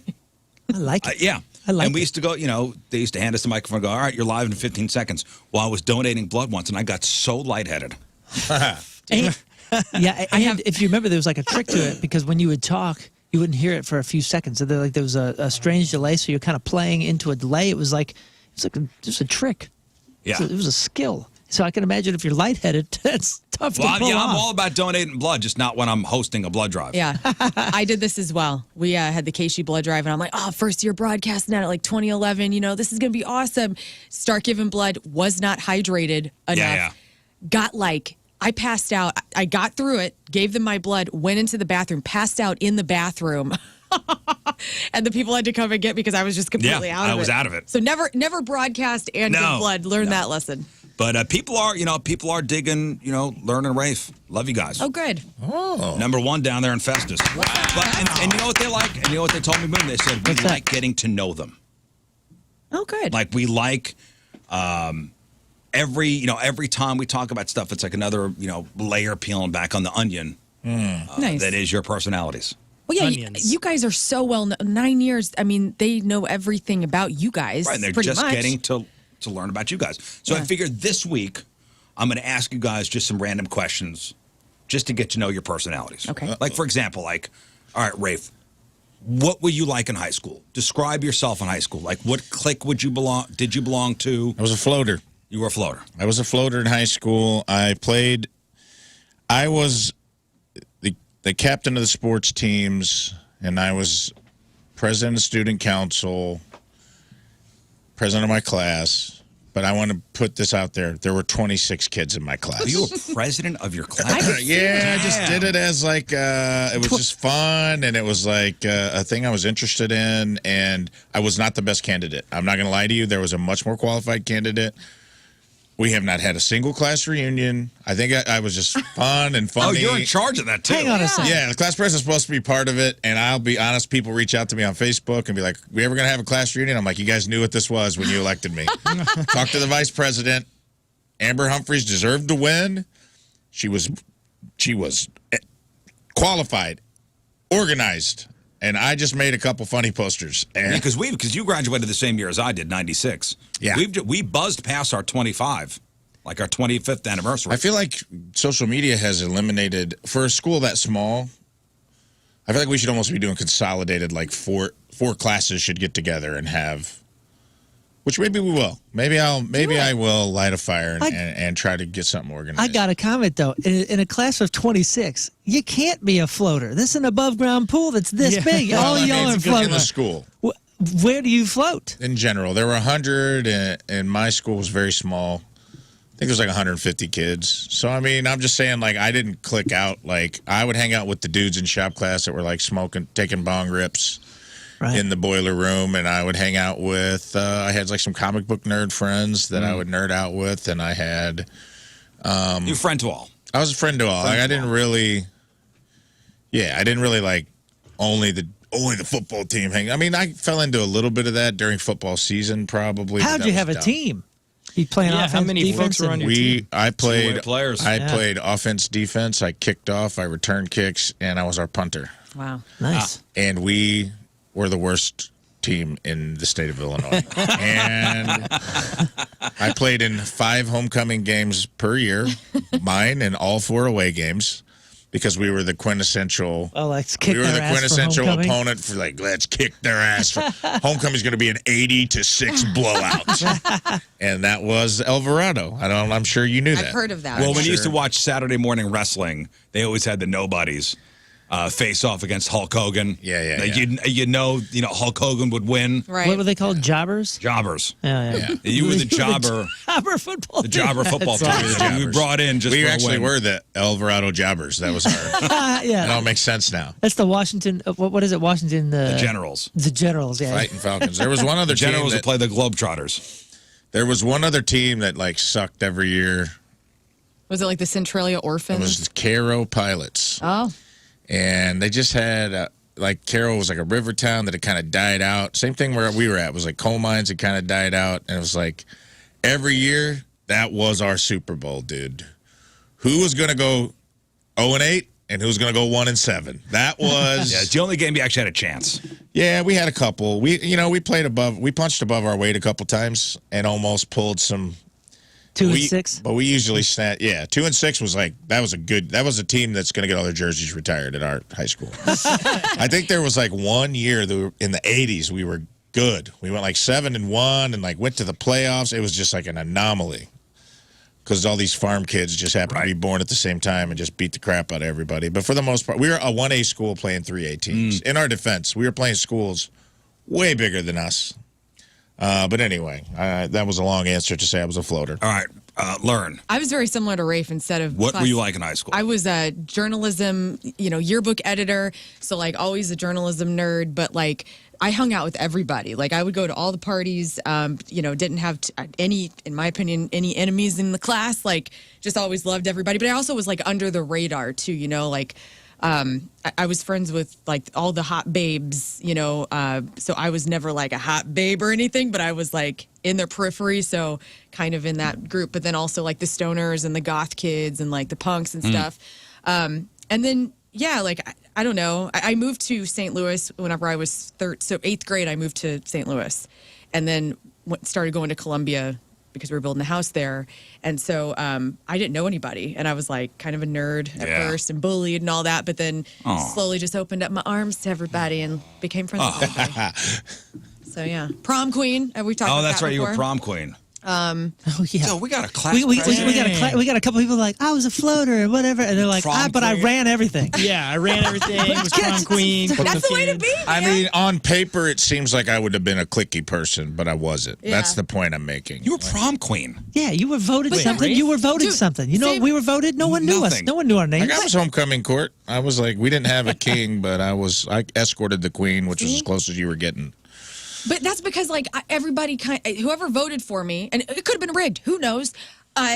Everybody kind of knew me. Like I didn't judge anybody. I was Unless like, you were voted as a joke. which also could have been true. No. Dude, that could have been it. This is Dave Chappelle in Half Baked coming up to the podium and saying, "Hi, I'm Dave," whatever, you know, and then Bob Saget pops up and he's like, "What? Have you ever done this?" Like that's a Boo this man. I feel like Bob Saget right now. I've You guys admitted- are Dave Chappelle and us. I've admitted it on this show. Heather Everding, the hottest in my class, who was up there for prom, she should have won it. I think she wasn't. She ended up being homecoming queen, but like I'm just saying, she should have owned it all. Okay, next question. Okay. I'll start with Lern on this one. If you were at a funeral and the body fell out of the casket, what would you do? I would pick up the body. Oh, you would help. I would help. Oh, I'm seeing it happen. I'm already walking towards it and trying to help. Yeah. Would you be laughing? I would be disturbed. Okay. I would be like, wow, they actually the shirt is cut in the back. Like I'd have a lot Oh of my God! You tell me the corpse's ass out? corpse's ass out. What? I'm still helping. That's He's not got a true. they got a suit How do you hospital think gown. you think they're putting on full clothes on these people? I always Yes, thought of that. And what do you mean these people? These dead people. Yes, they are putting clothes on. They're open in the back. No That's not. way. I promise you, there's no. How do you know? How do I know? I mean, think of like why She's why saying would that they pretty do such a Moon thing? peeps on a lot of corpses. No, I'm I saying. follow. She's saying that pretty convincingly. Yeah, I'm saying, I don't know. Why would you? Why would you? I think I agree with her. Why would you do that? That makes no sense. They're not. Well, it You makes talk to more sense than morticians, pulling they're pants up. obviously they're being very respectful to the body and getting it all set. But when they're trying to put on clothes, you have children. I'm sure it's very difficult to put clothes on alive people. because they're squirming and running around. You got Kidding? nobody to hassle you. Yeah, Little but these- kids That's don't dead have. weight. These Literally these dead bodies weight. are stiff. These are stiff bodies, so they can't do. You're not pliable. They have to cut it in the back and put it on you. Yeah, dude. So the back of the suits are cut. Yeah, they do that also, way. so it looks more Look it up, natural. man. It could be tailored. No. So it looks like it's tailored. Exactly, There's- Scott. there's not Why a- are you not believing There's this? not a naked butt facing down. Like I do not Next accept. time you're at a That goes- funeral, Yeah. start lifting up on the I do clothes. I'm not gonna go accept. look. Isn't there a pope or something that's in a clear casket? Let's go look and see the bottom of that casket. It seems unreasonably like that's too many additional steps. I do. And look, I've never It's going worked to at be a funeral pressing home, ham on the bottom of that but plexiglass. I've heard it. I do not accept. Well, You're saying that so Outvoted. matter-of-factly. And I believe you. Okay. I believe her. So you're not laughing. Let's say it's not a relative. Let's say it's a friend. I mean, I'm mortified for everybody involved, and I'm helping pick up the person. Okay, you're helping. Rafe, are you helping? Or are you? Yeah, I would I would laugh though. I guarantee it. I would laugh because at that point, I'm kind of a cut it up at a funeral guy anyway. Because sometimes I feel like those things. I mean, within reason. I don't act like a complete jackass. You or don't do a anything. tight five. Like at my grandfather's funeral, me and my brothers were like in the back of the room, remembering the stuff we loved about the person and laughing and being like, yes, this is a sad moment, but we don't all have to be. I feel like everyone tries to out-sad each other sometimes Yes. at funerals, and it comes off a little phony to me. Yes. You know, I had some people that I'm just like, man, you're really putting on a show right now. And I'm like, if I'm going to put on a show, I'm going the other way, where I'm going to be like, I'm going to remember the things that made me laugh about the person, something they did that was crazy. Like, my grandpa was a crazy dude, man. He's And if he insane. fell out of the casket, He's half of my act right now is about him and some of the crazy stuff he said. So if I would assume it was a cosmic practical joke that was meant to be laughed at, and I would immediately help put the you're there person for back it. in. Okay. I'm there for it. All right, you're there for it. I have some information. No. Dressing a dead body can be difficult, and it's a little known secret of the funeral trade that sometimes they will cut down the back of a suit or dress to make it easier to dress a corpse, especially if it doesn't fit correctly when a relative has chosen certain things. But this comes from, in 1912, a guy patented an idea for the sham suit, which was a vest and suit jacket that would be open in the back because it'd be adjusted to the body and then tied together. It would resemble an expensive tailor-made suit for a fraction of the cost for people on the poorer end of the spectrum. it does not make it seem like it is very Floyd likely. on the instant feedback says, Lern is right. My wife is a funeral director / embalmer, and they cut the clothes in the back. Every time, I feel like this is Possibly I do not every accept. time, but Why can you not accept this? I think it's. I don't what want does to. it matter? What does it matter if it's? I mean, they're dead. Moon. They're going in the I ground. know what you're saying. It doesn't. Guess who's helping bring back the moon? Funeral directors. That's who. They're Yeah. mooning everybody. You don't even know what's happening. Everybody. Which is how I want to go. That's hilarious. Take That my is organs, wild. cut up the back of my suit. Wild. I want, if you don't shoot me out of a cannon off of a battleship, which I hope that you guys love me enough that you'll do that for me. Absolutely. I want that, and I want to be buried face down because it's funnier. And by the way, and people are weighing in on like the body doesn't stay stiff. Rigor mortis goes away after a bit. So, Oh. Like I said, I'm not a funeral but it's director. still dead weight. I don't know how many people usually work on a body. Yeah. But I'm sure it'd be tough to. Here's me. I own all the seasons of 6 Feet Under. I've watched it 100 times. I feel like I am in the Fisher family. That's how I know a little bit about the funeral business. All right, one more random question, and we'll have more tomorrow. And we'll start with Rafe on this one. Okay. During the apocalypse, would it be better to live on your own or in a community? Oof. Probably community. Oh, you're going to go community? Yeah, I think that it has to be the right community, but I don't think anyone's an island. And when it's all said and done, and you got to surround yourself with people that got your back and build a community that you can rebuild society on. You only make it so long on your own. My first instinct is I'm going by myself. I mean, there's nothing about anything in the human race right now that doesn't make me want to say that, but I think at the end of the day, you have to, it's the old Kurt Vonnegut thing. He's like, find a community and of people that you love and are like-minded and some that aren't, and just figure it out. All right, Lern, community or on your own during the apocalypse? I'm with Rafe. Community all the way. I love people. I got to be around people. I'm not the smartest person in the world. How am I going to make bread or whatever I need to do at the end of the? No, I want bread, and I can't make it. And I have gifts to offer people if they can help me. So I'd be community. I don't know. Are you going community or rogue? For sure. I mean, it would be my natural temptation to go rogue. Yeah, you guys both seem like bunker boys. It would be going rogue. It would be my natural temptation to do all the time, but I'm definitely going community. No man is self-made. No. I'm the older I Agreed. get, the more I understand that like community is everything. Relying on people, being vulnerable to people, having communication with people that disagree with you, like it's just key component to everything. That's why we've survived as humans. All of it. I'm going to definitely grab my little slice of land and booby trap the hell out of it. I know, We're coming for you. and I'm going to be tempted every I'm not saying morning I don't do wake that. up. Hands make light work. Every morning I wake up, I'm going to be tempted to leave and do that.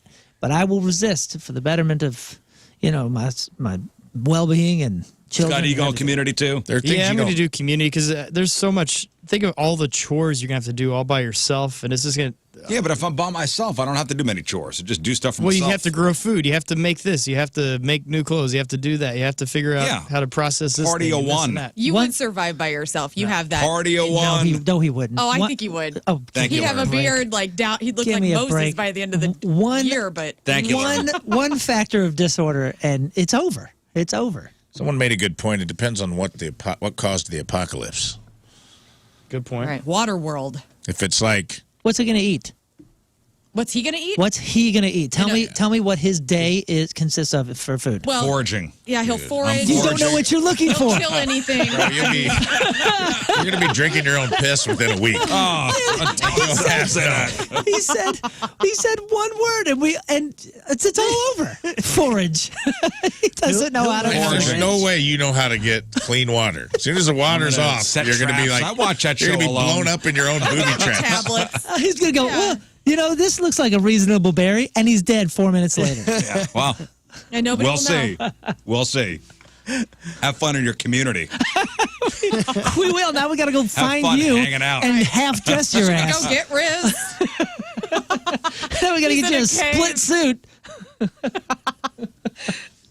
You look like I'm thinking Rafe thinks he's in charge because he's got jeans on. That's right. Well, I can tell you this: any community would welcome me in. When they saw how I was dressed, they'd be like, "This guy was ready." I was this. president of my class of 26. I got leadership. When you come rolling in, that's right. I'd be like, I'd show them my high school yearbook, senior quote. Let me in. All right. You show up in your Crocs. They're just like, get out of here. Vanished. Your flip-flops, flop, flop, flop. You don't walk up to someone's stronghold in an apocalypse and your flip-flops and get in. You're out. All right, let's do crap on celebrities. All right, time to find out what's going on in the world of music and entertainment with your crap on celebrities. And it's brought to you by Bright House Plumbing. Call the best, flush the rest, brighthouseco.com, 636-600-0188. Well, it took more than 2 decades, but Jonathan Davis and the boys of Korn, they are collaborating with Adidas. Again? No, this is the first official time that they are getting Korn Adidas shoes and all That was sorts their of thing apparel. back in Remember they had the 90s. shell toes and the jumpsuits? I think that was just their thing. Like they weren't affiliated with Adidas. You're They just kidding me. did it. Even with the song. Yeah, They're just like, we're not going to do the Nike thing. We'll do Adidas. And they That was wore just the part of their suits. look. Yeah. Wow, So this is okay. the first official thing. And so they there's shoes that are coming out, some sandals. And so if you think of just like, and we'll put this up on the blogs if you want to order them or see them, but essentially they're Adidas sneakers. They come in black or white. And on the backs of them, it says Adidas, but then one of the right shoe will have the Korn logo. I mean, my friend Megs, who's like Jonathan Davis fanatic, has to be losing her mind right now. She's been waiting for these shoes to come out forever, and they're actually really cool. So Cool. they'll be ready to go. Axl Rose and Slash are hanging out in the studio. People are freaking out because there was a photo taken. Now people are talking about the possibility of new music from the band. The guys were in Oslo's Urban Sound Studios. They shared a photo captioning it with, "The band wanted a nice studio with a variety of speakers and headphones to listen to new mixes before they had their set at Glastonbury. Sounds awesome." They've since deleted the photo. And if Guns N' Roses is in the studio doing some secret new work, this will be the new material since 2021's release of Hard School and the track Absurd, which were outtakes from Chinese Democracy. Look at those shoes. Nice. Yeah, they're pretty cool. I don't think they're for me. Yeah, I don't know. So they're kind of like the shell toe, but the stripes look a little different. I like how it says Korn on the tongue of the right shoe and on the back of the right shoe. These kind of look cooler. The black on whites, I don't think I could pull or the those white on off. blacks rather than the black on whites. The right person could pull that off. I don't know. Yeah. So and you said that they're doing flippy flappies. Yeah, it looks like maybe some slides as well. Yeah. Okay, well there you go. I'm sure they're not cheap. Yeah. Maybe I would like that. I don't know. Those are slides or are those inserts? These. Big inserts. They look Oh, I like thought they were inserts. slides. No, I think they're. I don't know. I don't know. I'll do some more research. How much? Let me see. Let me check it out. How much? I bet you $90. How much would you pay? That's an $80 shoe. Look, see this. 65. This is much more like $130. This is almost like a mix of the shell toe meets the gazelle, the old school samba or gazelle. $130. Damn. Kind of neat. Those look cool. For a first run, though, you've been waiting 20 years for that, and you're a diehard Korn fan, you'd pay it. Yeah, and they got $100 for the top, $80 for the pants. Oh, for the tracksuits. Yeah, so you got this. Pardon me, the black and white Korn logo hoodie, $120. It's pretty cool looking though. I mean, you got it's like a classic. Like you get the stripes down the side and then just Korn on the front. That's pretty dope. And 20 years in the making. I mean, 20 years overdue. The Life is Peachy album on the insoles. So those are insoles. Oh, Sorry. cool. I looked at them and thought they were slides, which would have been cool too. Sure. Tony Iommi says Black Sabbath was offered a spot at the Power Trip Festival, which is in October in Indio, California, but he turned it down because of Ozzy's health, only to find out that Ozzy is heading to a Power Trip Festival. So Ozzy's going as solo. Black Sabbath was offered. Tony Iommi thought Ozzy wouldn't be up for it. Ozzy just did it by himself. They don't talk? I guess they don't talk. A text would have been nice. Text would have been nice. Damn. And if you forgot, AC/DC, Guns N' Roses, Iron Maiden, Tool, and Metallica are also on the Power Trip Festival bill. Congratulations to St. Louis and John Hamm. He got married over the weekend, breaking all of our hearts here in St. Louis. He wed his Mad Men co-star Anna Osceola Saturday at Anderson Canyon in Big Sur, California. That is also where Mad Men had filmed its 2015 series finale. And I looked her up. I didn't know much about her. She's 35. So, you know, all of us in our mid-30s, we could have gotten with him, man. So It's a nice-looking woman. Maury Povich, who was famous for announcing the results of paternity tests on his show with the catchphrase, "You are not the father." Like this. You are not.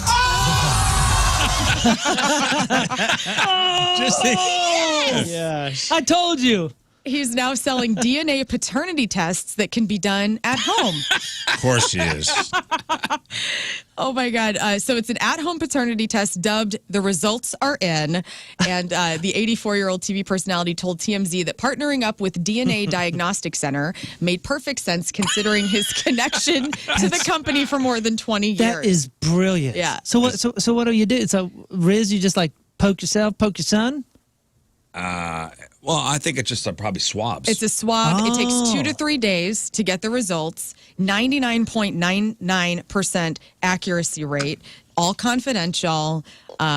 This is excellent. Wow. we have this is him talking about it. Maury Povich. Making the announcement.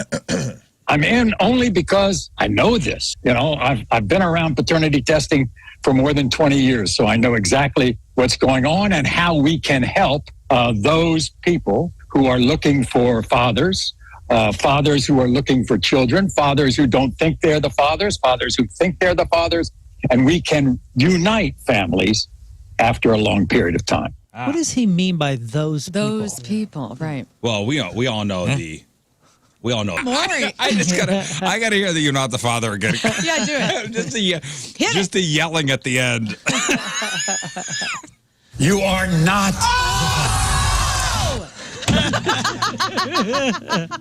So much joy, man. Really uniting families. Yeah, for 20 years. For 20 years. I was looking into Maury Povich, 31 seasons, 2,000 episodes. His show launched in 1991. He worked 2 days a week, raked in $13 million a year for the Maury Povich show. Wow. 2 days a week. 2 days a week. Damn. And Didn't he married to start Connie off? Chung. Yeah, and didn't he start off as like a golf announcer? What a wild left turn. I'm pretty sure Maury Povich started off like announcing PGA stuff. Really? I'm 90% sure. I'm not going to put I'm 80% sure. I'm not going to put my family farm on it, but I'm pretty sure he got a start way far off from Right. what he became. Huh. I just remember when it came on, like that's all my grandma and I would watch. Like he would come on at like 4 p.m. Yeah, I mean, he leaned into like the daytime trash TV. Says he Big time. started as a radio reporter, and he gained obviously national recognition for the tabloid TV show A Current Affair. Current affair. I remember him on that. Maybe that's 80s. what I'm thinking of. Yeah, it's just nothing about golf. And then he decided to produce his own show. And like Jerry Springer was like kind of coming up at that time too, and they both just took a wild I'm left sorry, I turn. just got it one more time. One more guys. time. One more time, guys. You are not. We need it on a hockey, man. In other daytime TV, I love the entertainment you're getting from that. Wheel of Fortune co-star Vanna White is making plays given Pat Sajak's upcoming retirement. She wants more money. Vanna White's last pay raise was reportedly 20 years ago. Sajak earns almost 5 times her $3 million salary per people, reporting on that. Okay, so Pat Sajak makes more than Vanna? Yeah. She doesn't do anything. Excuse me? She is the reason people watch that show. Gorgeous dresses and the way she turns Well, I letters remember it is impeccable. was, what will Vanna wear tonight? Yeah. There was a whole ad campaign around that, but You don't think she needs She to doesn't pay even turn the increase? letters anymore. What? She just touches the thing. Oh, and it's touchscreen now? It's touchscreen now. That's She used to bummer. turn letters. I haven't watched it in like 20 Now years. it's just touching. We were talking about the Titan all last week. We found out that obviously the people in the submersible had passed. Well, on Sunday, YouTuber Mr. Beast tweeted that he was invited to go on the Titan. Get the f*** out of here. He said, I was invited earlier this month to ride the Titanic submarine. I said no. Kind of scary that I could have been on it. Yeah. Wow. So, Man, I'm wow. I watched that video. Somebody sent us a video of this dude that like was a photographer and he was on the boat. He was supposed to be the third dive and they called it for weather. It was the dive before the dive.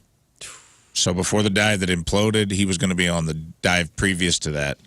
And that had something to do with it was so windy that when it took some damage, which is interesting. I'm curious if it's connected. Whoa. Because he has it all. He was like a vlogger, so he was vlogging the whole thing, and like they put it in the water, and it got hit, and something broke. So they had to pull it out of the water to fix. They had to swap out the control mechanism. Oh man, And he has the guy talking about it, the billionaire. Yeah, they just died. put some of that Flex Seal on. Well, see, yeah, right. I was watching something last night about how like after X amount of hours with a plane or something like that, like it's decommissioned. It's retired. Even though it could probably fly 1,000 successful flights, it's retired. And like how they're looking into like what, like its maiden voyage is the greatest voyage, and then there's going to be some damage, some pressure, some this, some that. Like it's going to deteriorate to a certain level, and they don't know if like there was any sort of regulations with understanding the deterioration of that and when it should have been retired. Well, the guy in the video, the vlogger.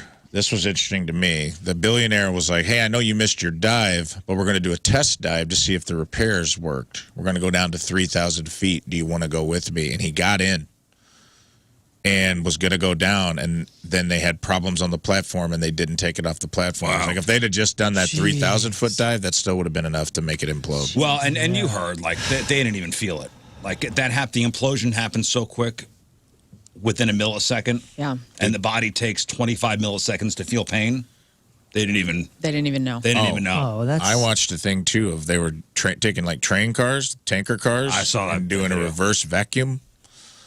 At one, and it was like whatever the measurement is, 1 unit made the train car just immediately implode like an aluminum can. And they said, like, under the water, it's like 500 times stronger than that. They didn't even. The thing in your head is they It's didn't wild. feel it. Yeah.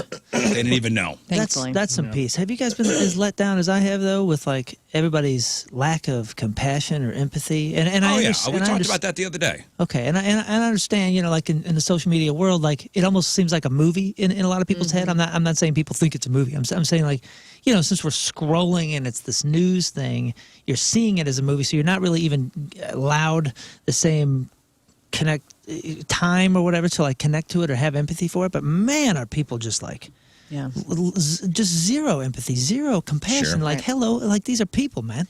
Well, speaking of Well, compassion, it's because they're rich, right? But, Is that what it is? I don't know. I don't know the psychology behind it. I'm not a psychologist. I don't know the but psychology I'm just so behind- sad, dude. Like, dude, A 19-year-old kid died. and he didn't even want to be He on didn't it. want to be on it. people lost their lives, man. Well, When Cozumel's not good enough for a vacation. When it's not an adventure enough. Oh, you say like people are tweeting that kind of stuff? No. I'm saying like I give it up to those guys who are thrill seekers. I'm not doing it because I'm a puss when it comes to stuff. and you're like fine with Cozumel. that. And I'm fine with sitting on the beach and an Right. all-inclusive. Well, speaking of compassion and empathy, there are some people that are honoring those who perished. In fact, in Branson, Missouri, at the Titanic Museum, there was a private memorial held on Friday with staff members. The owners of the Titanic Museum, so there's 2, by the way, Branson, Missouri, and in Pigeon Forge, Tennessee, they actually added the 5 names of these people to the list of those who perished in 1912. And so now they are being honored at the Titanic Museum, these people that were on the submersible. Wow. Also, interesting. Celine Dion's My Heart Will Go On has been hitting a streaming spike due to the Ocean Gate disaster, and Netflix is bringing Titanic back in a week. It's not clear if that's really connected to the tragedy. Yikes. But that is how people Maybe are that's kind just of a coincidence. processing. Right. Elvis Presley's autographed Bible, not by Jesus, but by himself, Then it's worthless. went for $95,000. Or it's going for $95,000 if you would like that. Which version? I think it's Old Testament. And, King James. Okay, there we go. King James. and finally, we like movies on this show. Mental Floss put out a list of some of the wildest plot twists in movie history. And without doing any spoilers, All right, we're just going to spoilers. talk about, can you name some of them? Fight Club. Definite twist, plot twist. Fight Club was number 7. Sixth Sense. Yeah. Sixth Sense was Got to be number 3, right? Number 2, Sixth Sense 3? number 8. Crying game. Oh, yeah. The Crying Game, Ace Ventura. not on the list. Unbreakable. Really? Ace Ventura, not on the list. Empire Strikes Back. Plot No- twist. Not on the list. Oh, you know what? Unbreakable. I'm going to say The Green Mile. Green Mile, not on the list. Golly. What were the ones you've said already? You know what I'm talking about, Sixth right? Sense, Fight Fight Club. The Village. No. You're just naming Shyamalan movies? Yeah. Why not? They're all plot twists. The twist. You're thinking of a legendary one from the 1960s. That's like one of the best horror films. Psycho. Psycho was number one. Oh, okay. What about a futuristic movie from 1968? Futuristic Only movie. one gender stuff Odyssey? allowed. 2001: A Space Odyssey. No. 1968. Planet of the Apes. What about this movie from 1983 about a camp killer? Oh, Friday the 13th? Not Friday the 13th. Nightmare on Elm Street. No, that's Well, that was the Boiler Room. original Friday the 13th, though. That was a good plot twist at the end. Yeah. Yeah. I don't remember it. Scream. If It I've was seen the it. mom. No, Sleepaway 83. Camp. Sleepaway Camp. I don't know what that is. Anybody ever seen Soylent Green? Yeah. You know, I've Have you ever seen that read movie? about it. People. Hey. People. Spoiler. You never alert. No saw it. spoilers. Sorry, Charlton I Heston. ruined that movie from 1961 for you. Charlton Heston. Other movies on the list. You want me to give you a list? Yeah. Usual Suspects. I should have known yes, that. yes, yes. One, yeah. Primal Fear. Oh, Primal Fear. Which one was that? That was Edward Norton. Good one. He was Remember, great in that. Richard Gere is the his attorney, and it was about him, Edward Norton, murdering the priest. Oh, I don't think I've seen this at Oh, all. dude, Good movie. that's Good a movie. great movie. Okay. Don't say anything else. Don't say anything else. Don't And then- watch it. What It's about really the great. Pelican Brief? No. Great movie, though. I don't know what that is. The Others and Mulholland Drive also made the Mulholland list. Drive. Oh, Arlington Road. Arlington Yes. Road. The Do yourself Others? a favor and watch the B- Others, movie, right. Arlington Road. Mulholland Nicole Drive Kidman. was David Lynch. David Lynch, yep. Arlington Road. You need to watch that. I'll watch that if you watch Primal Fear, dude. Sounds I'm telling great. you, All right. I'm making my way through Barry. Yeah, it's good. Where has that show been? I know. You know what? I know. I'm not doing You this. know what? I'm glad. Not doing No, I'm not- this. I'm You've been not- I'm telling him about enjoying it. I'm really enjoying that show. You say it ain't so. Everyone knew you would. That's why everybody, when it first came out, like we had emails, Team Rizz members. Dude, All of have us you were seen on you about Barry? it. No. It's great. It's great. Dark comedy. Very, Very, yes. very, And I like Bill Hader. very, very, Very dark comedy. Very dark. It's got laugh out loud moments in between really messed up stuff. Murders and stuff, right? It gets progressively darker as the seasons progress, too, Yeah, I think. yeah. I'm in the middle of season 2. It's about I mean, he's a full-blown sociopath, but like you find out why and some other things. So there's like some strange juggling of empathy and like, oh my God, like, am I rooting for this guy? What? And I mean, the thing is, it's Henry Winkler as Gene Cousineau is, and NoHo Hank. NoHo Hank is one of the best characters of the last NoHo decade. Hank and Henry Winkler's character. Wow. Okay. Wow. I'll add it to the list. And each show is like a half hour. That's not bad. Yeah, So it's not a big investment. No, it's bizarre too. If you were like, if you watch the synopsis, or if somebody like told you the synopsis on paper, you'd go, well, how would anybody be able to make this, or make this funny, or make this entertaining, or this or that? It's wild. Whose imagination came up with this? I don't know. Wow. But they should see somebody. Anyway. Celebrity celebrating a birthday. Ariana Grande is 30. Jeanette McCurdy. I know you're a big fan now, Rizz. Oh, I read that book. I'm Glad My Mom Is Dead. Mm-hmm. It's, you'd love that book. Is it? It's funny. It's a memoir, right? It's not funny. Oh, I'm thinking of a different. Memoir. This is Sam from iCarly. Oh. It's really messed up. Get the audiobook where she reads it. Okay. Excellent. All right. I'm not sure how I would take it if I were you, but he's like, you're twisted. You'll like it. Yeah. This is. I'm glad my mom is dead. You'd love that book. You'd love that book. Aubrey Plaza is 39. Jason Schwartzman is 43. That's Max Fisher in Rushmore. Now, you probably know Jason Schwartzman, Every Wes Anderson movie. but you probably didn't know that he's Talia Shire's son, Francis Ford Coppola's nephew, and Nicolas Cage's cousin. Yeah. No wonder he's in all these Wes Anderson films. Talia Shire is Adrian from Rocky. Michael Vick is 43 today. Derek Jeter is 49. Derek Jeter. Gretchen Jeter. Wilson is 50. Jada. Chris O'Donnell is 53. Nick Offerman, 53. Sean Hayes, 53. Colin Greenwood, 54. That's Radiohead's bass player. I know you knew that. Chris Isaac is 67. And Mick Jones, the Clash guitar player, is 68 years old. All right, today's porno birthday, which is being brought to you by Patricia's, where fun and fantasy meet, is Amber Wild. And today's birthday girl has been in 81 fine films, including Attention Horse 5, 4 on the Whore 1, Hogtied and Gag 2, and I believe this is Rafe's favorite movie, Irritable Bowel Syndrome 2. Nice. Oh, dude.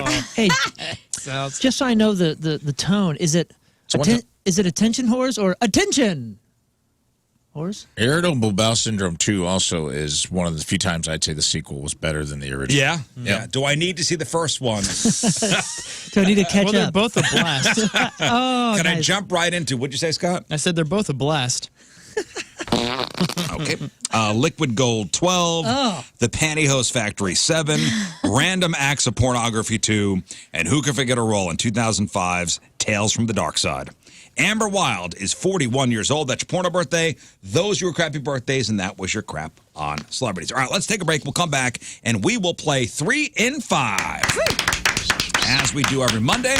So we have Godsmack Stain tickets playing a big summer show a couple weeks away, July 18th at the Hollywood Casino Amphitheater. We have tickets to go see Snoop Dogg with Wiz Khalifa, Too Short, Warren G, and more. Hollywood Casino Amphitheater on July 16th. We got tickets to go see Manchester Orchestra with Jimmy Eat World July 27th at St. Louis Music Park. And we got tickets to go see Seven Dust with Static X, co-headlining Bill, October 22nd over at the Factory. 3 in 5, simple concept. Moon's going to give you a category. You name 3 things in that category within 5 seconds. 2 out of 3 categories right, you win your choice of prizes. No ums or ahs to start your answer. Lern and Rafe are the judges. Yes. 314-624-3833 or 618-398-3833. 3 in 5 is next. All right, quick break. We'll come back 8:01 Monday. Another look at your traffic and weather. Moon coming at you. Traffic brought to you by Worldwide Technology Raceway. There's still a lot of racing left in 2023 at WWT Raceway. IndyCar returns August 26th and 27th. Get your tickets now. We still have delays down on 44. Severe delays up to about 12 minutes. 44 eastbound between 44 BL Highway 66 and the Lewis Road exit. We also have 2 lanes blocked due to a multi-vehicle crash 70 westbound just after Limburg. Your point forecast, mostly sunny today with some breeziness later on. High of 88, low of 70. Right now it is 73 at the Point Studio. Your point forecast is brought to you by CarX Tire and Auto. Moon, I know you normally handle pressure luck for us, but we had to have an emergency pressure luck on Friday. You're kidding. Yeah. So we were given... Must have been big tickets. Dude, it was like out of the blue, Matthew, our promo director, said, hey, man, I gave you guys a 4-pack of tickets for the Fall Out Boy show, which was that night. What? And it was the Tell me it was a concert VIP thing. concierge Yeah. package. Oh, Big time. those are worth It was it. $500. Those are worth it. So they're like, and who'd we give them to? We gave them to a woman. I want to know how her experience was. Yeah. But you get your own parking spot. They escort you from your car to a special VIP area. You have your own, in a golf cart. You have your own wait staff the entire day. It's a big deal. It was a big deal. So I hope you enjoyed the concierge experience and felt bad for our losers. We had a couple losers. Yeah. Let's see. I got an email this morning. Let's see. Oh, okay. Here's Tim. Tim's wife won the VIP concierge package that we gave away on Friday. Yeah, and? Let me be the first to tell you that the show was absolutely amazing. Fall Out Boy blew the roof off the amphitheater. The whole experience was phenomenal. So there you go. And I know they're doing 5 out of 5 stars. They're doing a couple of those packages for a bunch of different shows at the amphitheater. So, well, I'm glad you had a great time. You put your phone number on the line. Do you remember what the questions were? Eyeballs. What is the only part of the human body that is full grown from birth? Right. Well, the answer is, Moon? Belly button. Say it again. The only human body part that is full grown from birth. Full grown Fully from formed. birth. Let's say eyeballs. Correct. Correct. You said listened. heart. Someone said heart, and they had to give out their phone number. Yep. What was the other question? There are 5 Great Lakes. Superior. I'm doing this off memory, by the way. Michigan, Superior. Erie. Erie. Well, hold on. Damn it. I know the We're answer not was just naming them. I gave them 3 and asked them to name the other 2. Huron and Erie, I think, were the ones that they had to get. That's a tough one. Erie and Ontario That's a were the very- 2 they had to get. Yeah, Huron Ontario was the was one the I one. gave. Man, is that a pocket? I mean, that's a little out of pocket, but I like it. I like it. That's a good one. Bold question. These Listen, were you big don't know tickets, what man. you- you They don't know are. And what we only you're had getting. one I pair get to it. give away. I get it. And then the other one was the winner got multiple choice. Which animal, in relevance to its size, is the strongest? An elephant, An ant. a dung beetle, or a gorilla? Ooh, I'd say ant or dung beetle. Let's say ant. Dung beetle? It's the dung beetle. And it's the dung beetle. Dang. Tough. Carry a lot of Tough stuff. dung. So congratulations. I'm glad you and the wife enjoyed the show, Tim. It's amazing. Yeah. Let's give away some other stuff. All right, we've got Godsmack Stain tickets. We got Snoop Dogg tickets. We got Manchester Orchestra Jimmy Eat World tickets. And we have Seven Dust Static X tickets. We are playing 3 in 5. The game that is sweeping the nation. So Moon's going to give you a category. You have 5 seconds to name. 5 seconds to name 3 things in that category. 2 out of 3 right, you win your choice of prizes. No ums or ahs to start your answer. Let's practice. Let's do a practice round. Okay. All right, who's going to be first? Let's go with Lern. All right, Lern's going to be first. Here, let me get that all set up here. Here we go. Okay, Lern, name 3 cities in England. London, Birmingham, Berkshire. Gonna have to Is look- Berkshire a city? Sounds right. Municipality. Let's Come see. on, show me Berkshire. If it's a municipality, that counts. Berkshire. It's a county. Berkshire. I'm from America. Is it like St. Louis County, though? I don't Yeah, think it's so. The county outside of merged. Berkshire? Nah, it's outside of London. All right, one for Rafe. Okay, Rafe. Let's see. True. Name 3 sports where the athletes wear spikes. Baseball, football, track. What's up? There you go. Would you take wrestling? You got it. No. No. They had those shoulder pad guys with the spikes. No. All right, let's go to the phones. 314-624-3833 or 618-398-3833. Brandon in St. Anne. Good morning, Brandon. Good morning. All right, Brandon, here we go. Brandon, name 3 famous people named Tim. Choking. Killing it! Come on, Mono Tim. That's a tough one. Well, That's a tough one. No, it's not. Tim Not Cur- even one. Tim Curry, Tim Brandon, Allen, not Tiny even Tim. one. Tim McPherson. All right, let's rebound here. Man, I'm sorry that all of my friends yelled at you. Name 3 types of movies. Horror, comedy, feel good. I'll take it. I like good. that. Feel good Feel movie. good. It's the feel-good movie of the summer. I guess. Judges?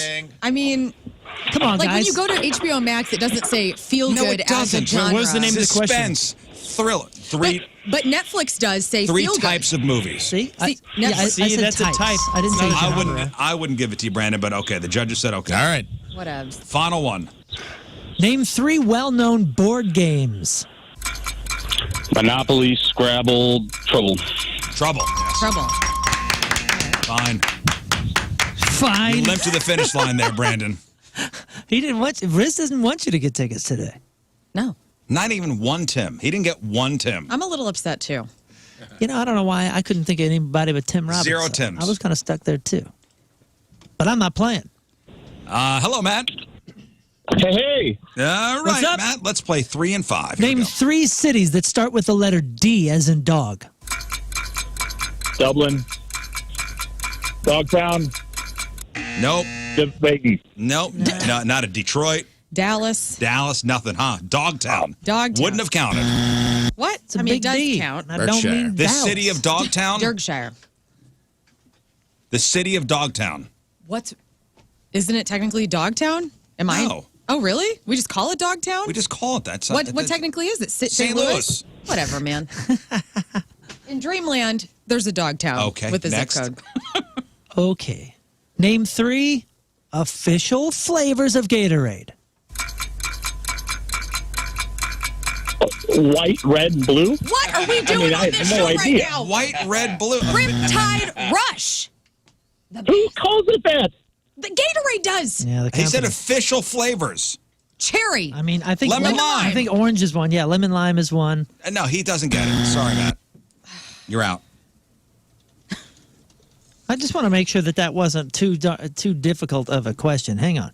Shop Gatorade. Let's see. Lemon lime. Yeah. Orange. Glacier freeze, Riptide Rush. kiwi cherry, strawberry, just the basics. Hangover punch, Solution. orange. Fruit punch. Orange. Strawberry.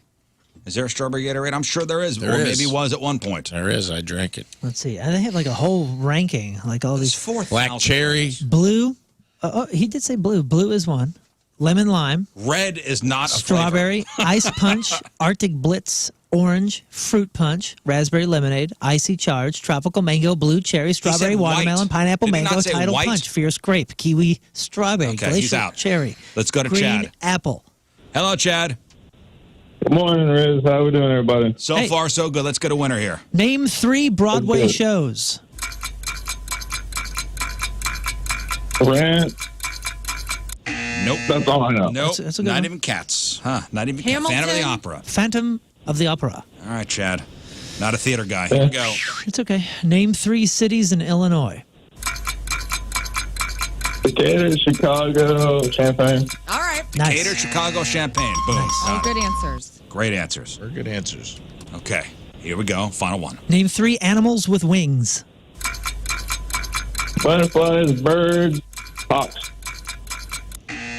What was the last one? Hawks. Oh, hawks? Hawks. Okay. Hawks, yes. Yeah. I thought it said fox. I go, I heard ox. Hold on. Birds. Hawks. Judges. It's a butterfly, bird, and a hawk. Well, hawk is a bird. oh, boy. Why Is the can't you redundancy? Just say pigeon. Is this a redundancy issue? For Chad, come Yeah, but on, if he man. he would have named 2 birds, we would I have love given how it you to yell at him. I got 5 seconds to think of something, and you're going to yell at him. about it. Ostrich, dang it. If he would have said pigeon and hawk, we would have counted it. Yeah, but if he would have Yeah, said but that's not what butterfly he and said. monarch, I don't know if I would have. Judges, I'm fine with it. But you're not. Split decision. Scott? Scott. He's thumbsing up. Of course. All right, Scott gives it to him. Chad, I got limp to the finish line. You really are against everybody today. I love it. Jared. What's going on, guys? All right, Jared, here we go. Name. Don't disappoint me. Name 3 St. Louis area Italian restaurants. Antoninos, Cavazos, and Chargio's. Thank goodness. Yeah, man. Okay. Next. Okay, name 3 competition TV shows. The Amazing Race. Good Lord. That's a tough one. Good Lord is not a show. Ah, yeah. Who won season 3 of Good Lord? That's a tough one. It obviously wasn't me. Okay. Yeah, you could have said Jeopardy. Good Lord, that's a tough Actually, it one. would be a pretty cool reality show. Yeah, I know. Good Lord. Today's challenge. Good Lord, that's a tough one. Comes down to this, Jared. And for the final round of Good Lord, it's a tough one. Name 3 things that you see in a train station. People, trains, tracks. Yes. Fine. Yes, you do. You do. Hang on. Let's go to Chris and Sullivan. Good morning, Chris. Hi, good morning. Hi. Good morning. Here we go. Name 3 of Lern's favorite foods. Yes. Pizza, cookies, pasta. All Possum? correct. Cookies, pasta. You know me so Oh, well. I said possum. Possum, also correct. All right, that is one correct. Maybe right there. Next. All right. Name 3 movies in theaters right now. No. Why this one? Oh, blank, blank, blank. Nobody goes anymore. If I was calling in, the one thing I would pull up on my phone Would be the Rotten would Tomatoes. be what's playing at Ronnie's right now. right now. Yeah, you Okay. like that? Okay. Name 3 famous guitar players. Jimi Hendrix. Oh, blanking out. God Oh. It's hard, man. It's hard. Oh, sorry about the Jimi movie Hendrix, James Hendrix, and thing. Bobby And Clapton. Hendrix. Man. Hugo Hendrix. Jordan, hello. Good morning, everyone. Hey, Hey. Jordan, here we go. Name 3 things you may see on a school bus. Kid, driver, a wheel, steering wheel. Okay, very Okay. good. Okay. Boy, did you see that video Rafe sent yesterday to us? No. Oh, man. Did you? Anybody watch that? No, I didn't get to. Wild, dude. I think it was an older video, but I hadn't seen it. And it was Okay, like, so It's on a school bus? It's a school bus. Little kid gets off the bus. Doors close. His backpack is no. closed in the door, Oh no. Oh no. and the bus driver doesn't see and just starts driving Oh my goodness. and doesn't notice for maybe 3 or 4 minutes. 3 or 4 minutes. It was like another big kid standing in the aisle, and she's like, she's yelling at people behind. Devin, sit down, Devin. She's like looking in the mirror, yelling at kids behind her, and you can see this kid just like flapping in the breeze. wow. He Kid still- lived. He didn't detach himself from the. He backpack? couldn't. He was. Backpack So was he had the strapped on. backpack on, and the door closed, and basically cinched him up into. Holy smokes! And you see him running first with It was the a bus. girl, I think, actually. Wow. They sued.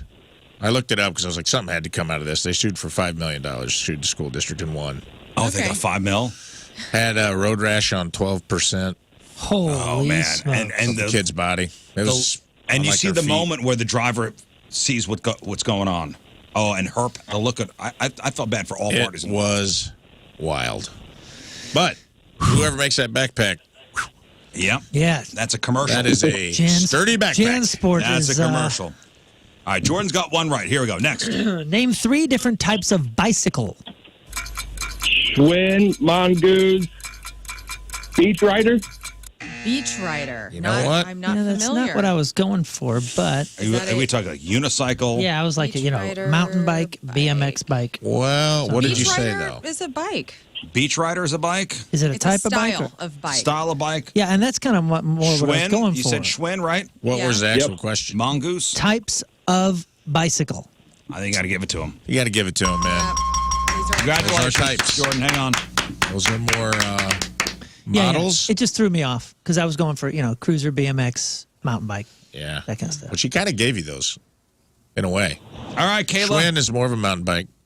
What? Hi, guys. Hey. Hi. Okay, let's play. Okay. Hi. Name 3 popular boys' names. Jason. No. Umberto! No. I was going to say Umberto! Kayla, stupid. Why do I do that? It's the I know. second time I've done that. It's okay. You'll get it here. Big dope. What? I gave you a soft one, too. You big dope. Okay, here we go. You really did. I'm sorry, guys. It's okay. Okay, here we Prepare. go. Bear down. Name 3. Don't tell women to bear down. Name 3 actors that played superheroes. Chris Hemsworth. Robert Downey Jr. Scarlett Johansson. All right, last contestant. Okay. Let's go to Good try. Brad in St. Louis. Good morning, Brad. Morning, y'all. All right, B-Rad, here we go. Final contestant. Name 3 countries in Europe. Belgium, France, Germany. This guy. You thought of Belgium first, which is amazing. Yeah. A waffle fan, perhaps. Okay. Yes. Next. Let's see. Name 3 American bands. Aerosmith, Van Halen. I knew that was going to hang somebody Man, up. you blew that one, I knew Brad. it. The simplest rock trivia just burns us. You know, Me too. good answer to that would have been America, the band America. The band yes. America. Yeah. Asia and Europe, are they for American I think bands they as well? are, Toto. Okay, one more. One more, Brad. Here we go. Okay. Name 3 things to do in the summer. Baseball, golf, swimming. Yep. Those are things. All things you can do in the summer. Yes. All things you do in a pool. Hang on, Brad. You golf in a pool? Baseball? Yep. How do you play golf in a pool? There's you get floating Just kidding, little man. rings. I wanted you to explain. You Maybe I'm missing something. By the way, I went to a public pool over the weekend that had a lazy river with my mom and my sister. And let me get your thoughts on this real fast. Sunset Hills? It was Kirkwood. Okay. We're in the lazy river. There's 2 little boys in inner tubes, and they're floating near us. And they're splashing my mom, and she's kind of splashing them back. That's fine. One of the boys That takes is a not huge gulp of water in his mouth and spits it at my mom's face. Yeah. Gross. Yeah, I had to because say- you made the first step fine. That's not fine. Well, I know. There's one thing like a little bit of splashing. You open up the door to shenanigans. And so I had to go. So I had to say, hey, buddy, and I wasn't mean about it because these aren't my kids, but I said, hey, buddy, don't drink the water and get away from my mother. Yes. I pushed. I heard you actually said, listen, you little bitch. Listen, these are the Into the waterfall. And then you slapped him. You can't complain because you went to a public pool. I know. Things like that are going to happen. And I thought of you all the whole time. I didn't even want to go. My sister wanted to go. I was thinking about the people peeing in the public pool. We were at the pool on Saturday, and I was talking to some friends. Like, I'm hanging out near the edge of the pool. I got a drink in my hand. A kid jumps over me, splashes all over me. Yeah. I'm at the You're public at the pool. public pool. Yeah. What can you Now, do? was I inside seething with rage? Yes. Yeah. You got to tell the kid not to put the water in his mouth because one of these days he's going to swallow a Band-Aid. Yeah. I had to go, hey, buddy, that's gross. I was like, buddy, it's gross. That's what you get for going to the public pool. Hey, the lazy river, though. Love the lazy I mean, river. is there any?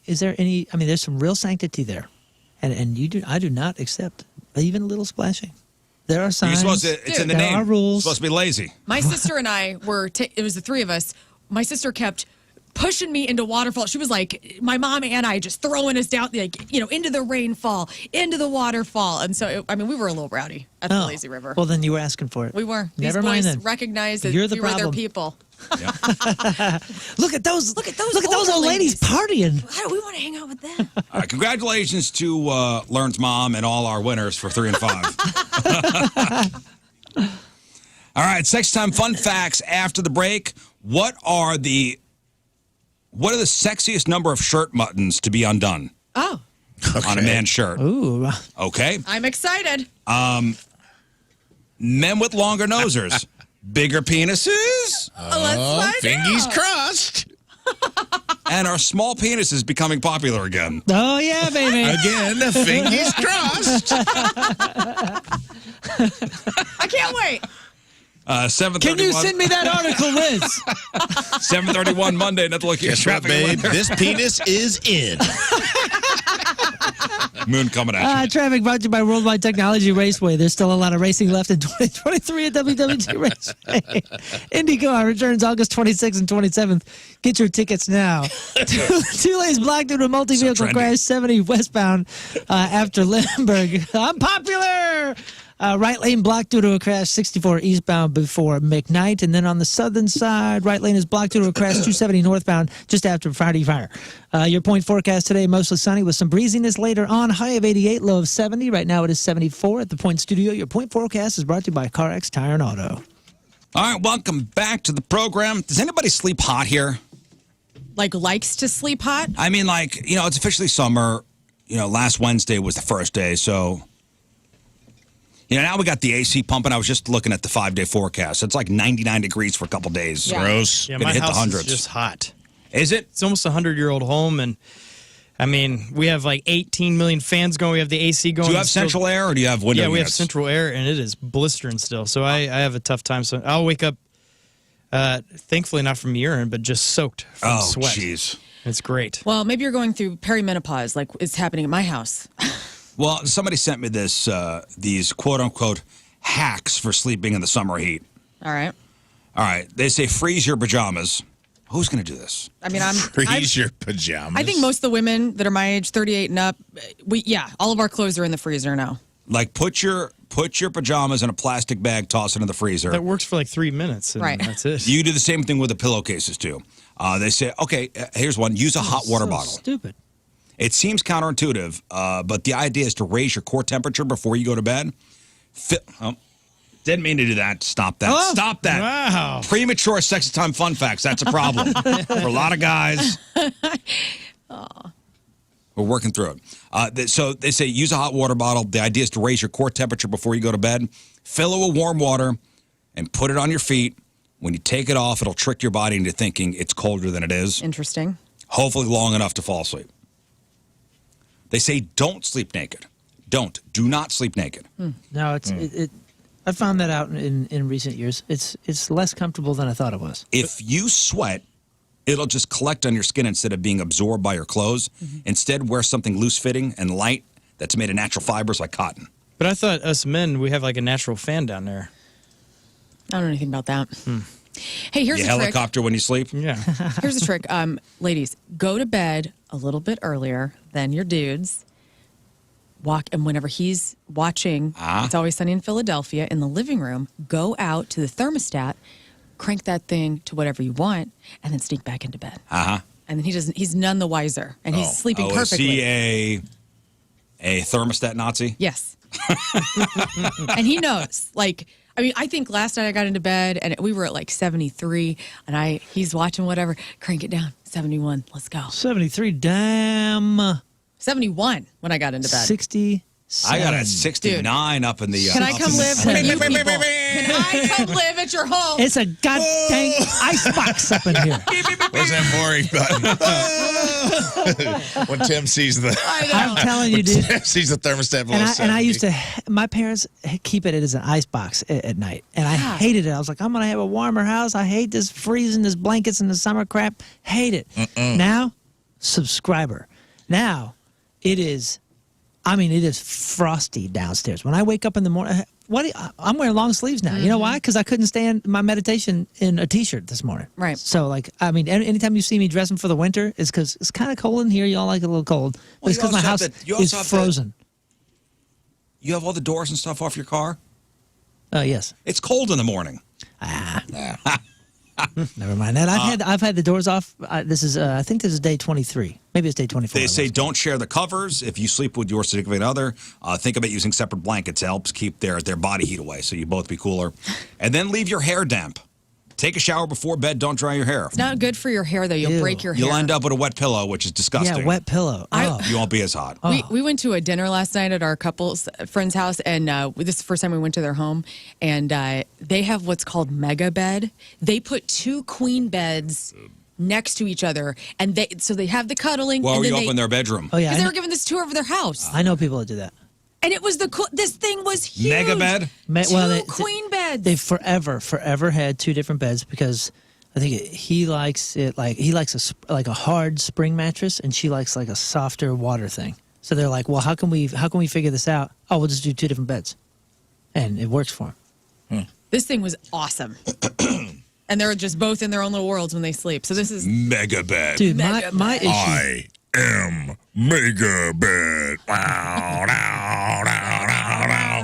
My issue is the dog loves my side. And kind of has her thing on my side, and that heats me up because a lot of times I'm a one-legger out, I'm like this, and I kind of wrap out that way. Like, oh, one leg's kind of cool, but I'm a little hot over here. But that's all right. They're gonna regulate one another. And it's like that. That's my split as of late, and a dog is throwing that whole thing off. Listen, it's just some tips. Some Thank use them you if for you your want. tips. It wasn't me. Thank you to the person who sent that over. All right, let's do this.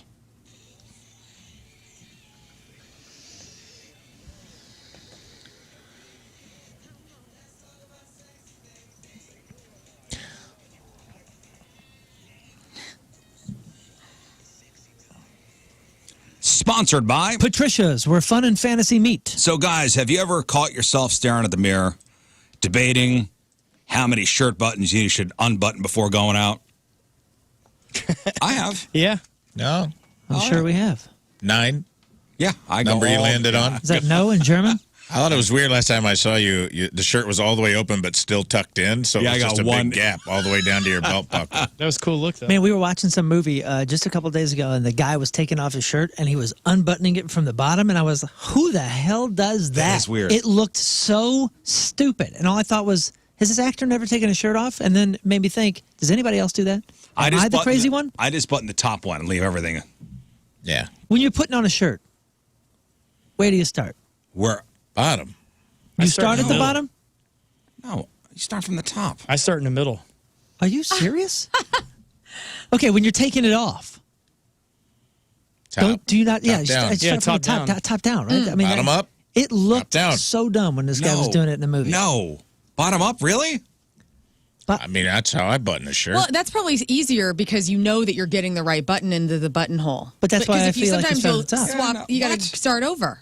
No. See, Well, that that's- rarely happens. Yeah, you pinch the collar and you go, okay, there's the little, There's a there's third number hole. 1. I'll start there. Well, A new poll by the that's weird. I'm going to try that. Yeah, See weird how guy, that works Ace. Weird guy. out. In a new poll by I the Wall don't Street Journal, unbutton that way. 40% say it's sexiest when men unbutton the top 2 buttons of their shirt. Yes. Top 2 buttons. I'm looking at some unbuttoned styles on Google Images right now, and I'm here to say that, like, I think Harry Styles has really opened the door for you dudes as far as if you want to kind of Robert Plant your style, where you have a little bit more, like maybe it's 4 buttons down, maybe it's 5 buttons down. You got a little chest hair showing, a little golden chain. I'm into it. Yeah. That's Scott's vibe. Yep, that's what I've been doing. Yeah. I like it. I'm a big 4 chest buttons hair enthusiast. Yeah, I tried to do as few buttons as possible just because it's so hot. I don't it have feels the good physique outside. It's like, for why that. not? It depends, I can on get away the, it with depends on the shirt. Like, yeah. look at how hot that guy is right there. But it's not because Tom of his Brady. shirt. It's because that guy does 3 workouts a day. He's That's got 'cause 3 that's Tom buttons Brady. down. That's not Tom Brady. That's his stunt double. I mean, Smaller But head. he- Look at. None of us look like this guy anymore. Okay, maybe we did at one point. no, this is all good. I think I'm too hairy for that. Look at this. Look at this. This is 1, 2, 3. It's 4. See, there's because no we- chest hair on that guy, so that looks a little. He's hairless. He's Yeah, completely I don't hairless. like that. He needs the gold or something there, yeah. So 38% of people say 1 top button undone is the sexiest. 12% say no buttons undone. What? Look. Here's us. Here's the posture that we have. That looks good. This guy's got glasses. He look at the side. He's like, I'm into all that. 3 buttons the most. Apparently, among men only, the most popular answer was 1 button. So women are pushing the unbuttoning, not men. Nice. this is a coastal survey. This would not. We live in St. Louis. Some of the stuff can fly in Miami, but not in Minnesota. That's what I'm saying. I can't walk into anywhere like this or like this. What, all your buttons undone? Yeah, and not all. I'm just saying The like guy's got 3 buttons done. 40% or halfway down. Not here. This market does not do like we're not okay. We're not. This is not a safe place for us. You have tattoos, right? So I have that tattoo now. I can keep my shirt unbuttoned, so it looks really cool. Here's me though. If you're only going to unbutton 1, then you need to have an undershirt on. Little pop of the white undershirt. But if you're going to have more than that, then no undershirt. Yeah. Oh, really? I think that looks dorky. All right, some other results from this poll. Only 22% of people think men over 50 still look sexy in sneakers. How many? Oh no. 22% of people think men over 50 look sexy in sneakers. Was that a poll of men over 50? There's an expiration on sneakers. I did not know. Your thoughts on Birkenstocks? I'm fine with it. 72% say Birkenstock sandals are not sexy, no matter what your age are. No matter what your age. I would say that's probably across the board for all people. Like, Birkenstock's not my first go-to shoe for a dude, but like a nice pair of sneakers with like some pants. Like if you have a suit on and you got like some really cool sneakers, like that's hot. A suit was. You're talking about the Seinfeld? No. He's always in like jeans, a suit, like a suit jacket, and all that with like New Balances. Yeah. No New Balances. I'm Well, not talking New Balance. I don't mean like the bad New Balances. I mean they're stylish as heck. Like New Balances, like turn the corner. They're Yeah, but dope you know, like these the days. dad New Balances, Yeah, like, those yeah, aren't yeah, hot. yeah. I'm No, talking I know about what you're like a little bit like flatter But shoes. you're okay with YSL this style of Birkenstock? sneaker. This thing right here for a feller? Yeah, if you got good feet, you know. Oh. The white ones with the blue end are the hot ones. Those are the cool. All right, what do you think, Lern, the sexiest body part a man can reveal? I mean, I'm a chest. I like a hairy chest. His mind. Pecs, arms. Oh, I love like good, strong shoulders. You know, biceps. Biceps was the number 1 answer. Yeah. I'm upper body, man. Yeah. Like, you know, good calves. Okay. 3% said ankles. Yeah. Yeah. I love a dude's ankle. I have never seen. I'm not sure I've ever seen my ankle. Like who has ever looked at a man's ankle? Yeah. Well, those like A man's ankle. We were looking pretty hard at the home run derby at somebody's ankle. Oh yeah, okay, yeah, and it was those short pants like guys wear, like that. Like The little capris. Yeah. like I depending on the shoes I wear. Like these shoes, sometimes I'll roll up like this and kind of have the ankles out, but nobody's looking at normal my ankle, ankles. right. That's for like cooling. That's an air conditioner for me. Are you turned on by men's jewelry? Depends. I like you guys wear rings, and I think that's cool. Like aside from your wedding rings, like I noticed like you have a ring on wrist. You know what Tim and I were talking about this yesterday because he has his ear pierced. I go, babe, would you ever put like some earrings back in? Like it's 2001. And he's like, yeah, when I get older, I'll probably do it. And I said, well, I really want you to get like a tight hoop Like, and I was a big fan of the gauges on dudes. Like, I had gauges. I loved, like, Whoa. even though Like they the smelled tight terrible. gold hoop? Like the tight Tight hoop? gold hoop. Like a pirate? Like Yeah. like a 14 No, or not 16, like a big or like one. the like thicker a ones? little, it like hugs the little lobe. I like that. I think that's cute. Like Justin Timberlake, when he was in NSYNC, always had the tight hoop, and I thought that was Rafe, cute. did you have your ears pierced? No. Surprising. I can still put a I could pencil see you through with mine. like a left ear Yeah. diamond. Nah. I think I just missed my window. Like I had probably wanted it when everybody was getting it in the 90s. And my parents were like, no. Absolutely not. Ain't happening. Apparently the window's wide open. Lern right here saying she wants Tim with a hoop. I think they're going to come back. I bet you ear piercings for guys are going to come back. They're It's already way back. back. They've never It's never the left. one, though. It's not two right now. It's the Never one. left. Like the Kiefer Sutherland Lost Kids don't Boys, do the that. earring. Oh, Yeah. What are you talking A about? lot of danglers You these got to days. have the long Every dangly one. athlete, I mean, have you? Yeah, not, but high you- school kids don't have those Yes, they anymore. do. You just They haven't. do? You're just not looking. Because it hasn't gone away. It's just so norm. But it's kind of switched to just one ear now. Yeah. Long dangly I'm into one that. ear. Yeah. Barry Bonds. Barry Bonds. He kept it forever. Really? Let- High let me- schoolers are getting... Yeah, George man. Michael. Early Go- 90s is back. Go to Subway. Billy Idol. Okay, just go to Subway. Go Like get a yourself. Subway sandwich Go shop? get yourself a 6-inch sub today, Subway. and tell me if the high schoolers are still wearing. Really? I I was there yesterday, and this kid had 14 of them. no kidding. Yeah, it's The double ears or just one ear? double for this guy. So they're paying pretty good over there if he has that many. No, I'm just saying, like He hasn't gone nowhere. Huh. And he had the he had a hoop, and he had gauges with rhinestones on like plugs with rhinestones. And I thought, oh, that's kind of cool. No I've idea. Never 40 seen the combo there. 47% of people are not turned on by men's jewelry. 52% are not turned on by men wearing red. What? Yeah. Wasn't that like the thing with women? If they wear red, we're naturally more attracted to it or something? That's a bull. You're thinking of the So Matrix. you're thinking of a bull. You're thinking thinking of a of the- charging bull. You're thinking of the red dress woman in the Matrix program. 65% of people say baggy clothes are a turnoff. Amen. Yeah, I like a good, I like to have a man whenever it's like he has good fitting clothes on. Like I Some feel. good nut huggers, am I right? No, I don't know about that, but I'm just saying, like, dudes that don't know their pant size and they always go up because their balls itch or whatever, not attractive. You have some like you actually have some jeans that accentuate you but aren't too tight. Like there's Yeah, some show off your guys. tush. You're wearing the right fit. Some guys wear too tight of pants around their butts, and that's a turnoff. It has to be perfect. Like you have to a little sag ass, but not too much. Huh. Sorry, guys. And again, this is all having to do with guys. Perhaps 75% later- of people say glasses are sometimes, usually, are always sexy. Yep. Perhaps later you can tell us, what degree of sag ass we have, and if it's. Would you mind acceptable. standing up to see if your pants are sag ass appropriate? Let me know. Not to be please, weird. Judge my sag Like ass. you have some. Yeah, this is good sag ass. I appreciate that. It's not too much, not too tight, not too loose. Rafe, Dude, you got good how do you feel sag, about man. this? How do you feel about this? Here, I'm gonna stand straight up. Hey, You and these How you doing? pants are kind of little. here, but somebody not- film this. I need this for posterity. Yeah, I mean that's You good, look man. at my sag ass? Here, yeah, let's look at yours. Yours might be a little too saggy, bud. Hang Really? on. Yeah, let me look. Hang on. Yeah, yours are too Yeah, he saggy. has long You've lost some drawers. weight because of the you do 62. So too saggy. Too sag. Too saggy. Too much Rafe. sag ass.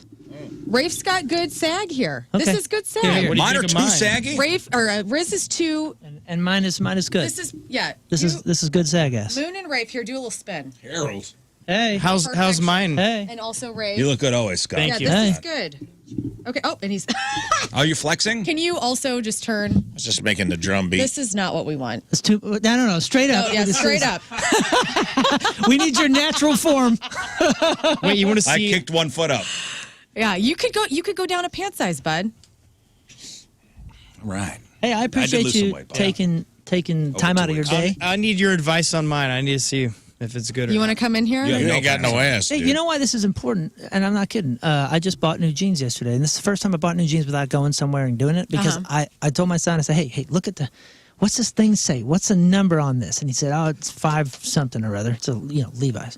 So I went online. I said, okay, I'm looking for this particular number and this size, and I feel really weird about it because I'm worried that I got not the right cut. But I These want are more the of same? these. Yeah. No, Look at that's Scott's ass, please. He's got good ass. He's got good shorts ass. It's different. yeah, that's good, buddy. Oh yeah. Man. Oh yeah. Oh look, he's When wearing he's got his slacks. Wranglers on. Whew. That's good. I know, can't get my hands off him. Smiling so big. He just wanted you to say it. He was Say like, it was he was nice. upset that you weren't paying attention to So him. you need to tighten it up a little bit, buddy. He wanted to hear Yeah, you you say could get it. new jeans, man. Or a bigger butt. I'm looking to shrink things down. You got Oh. squats you could do.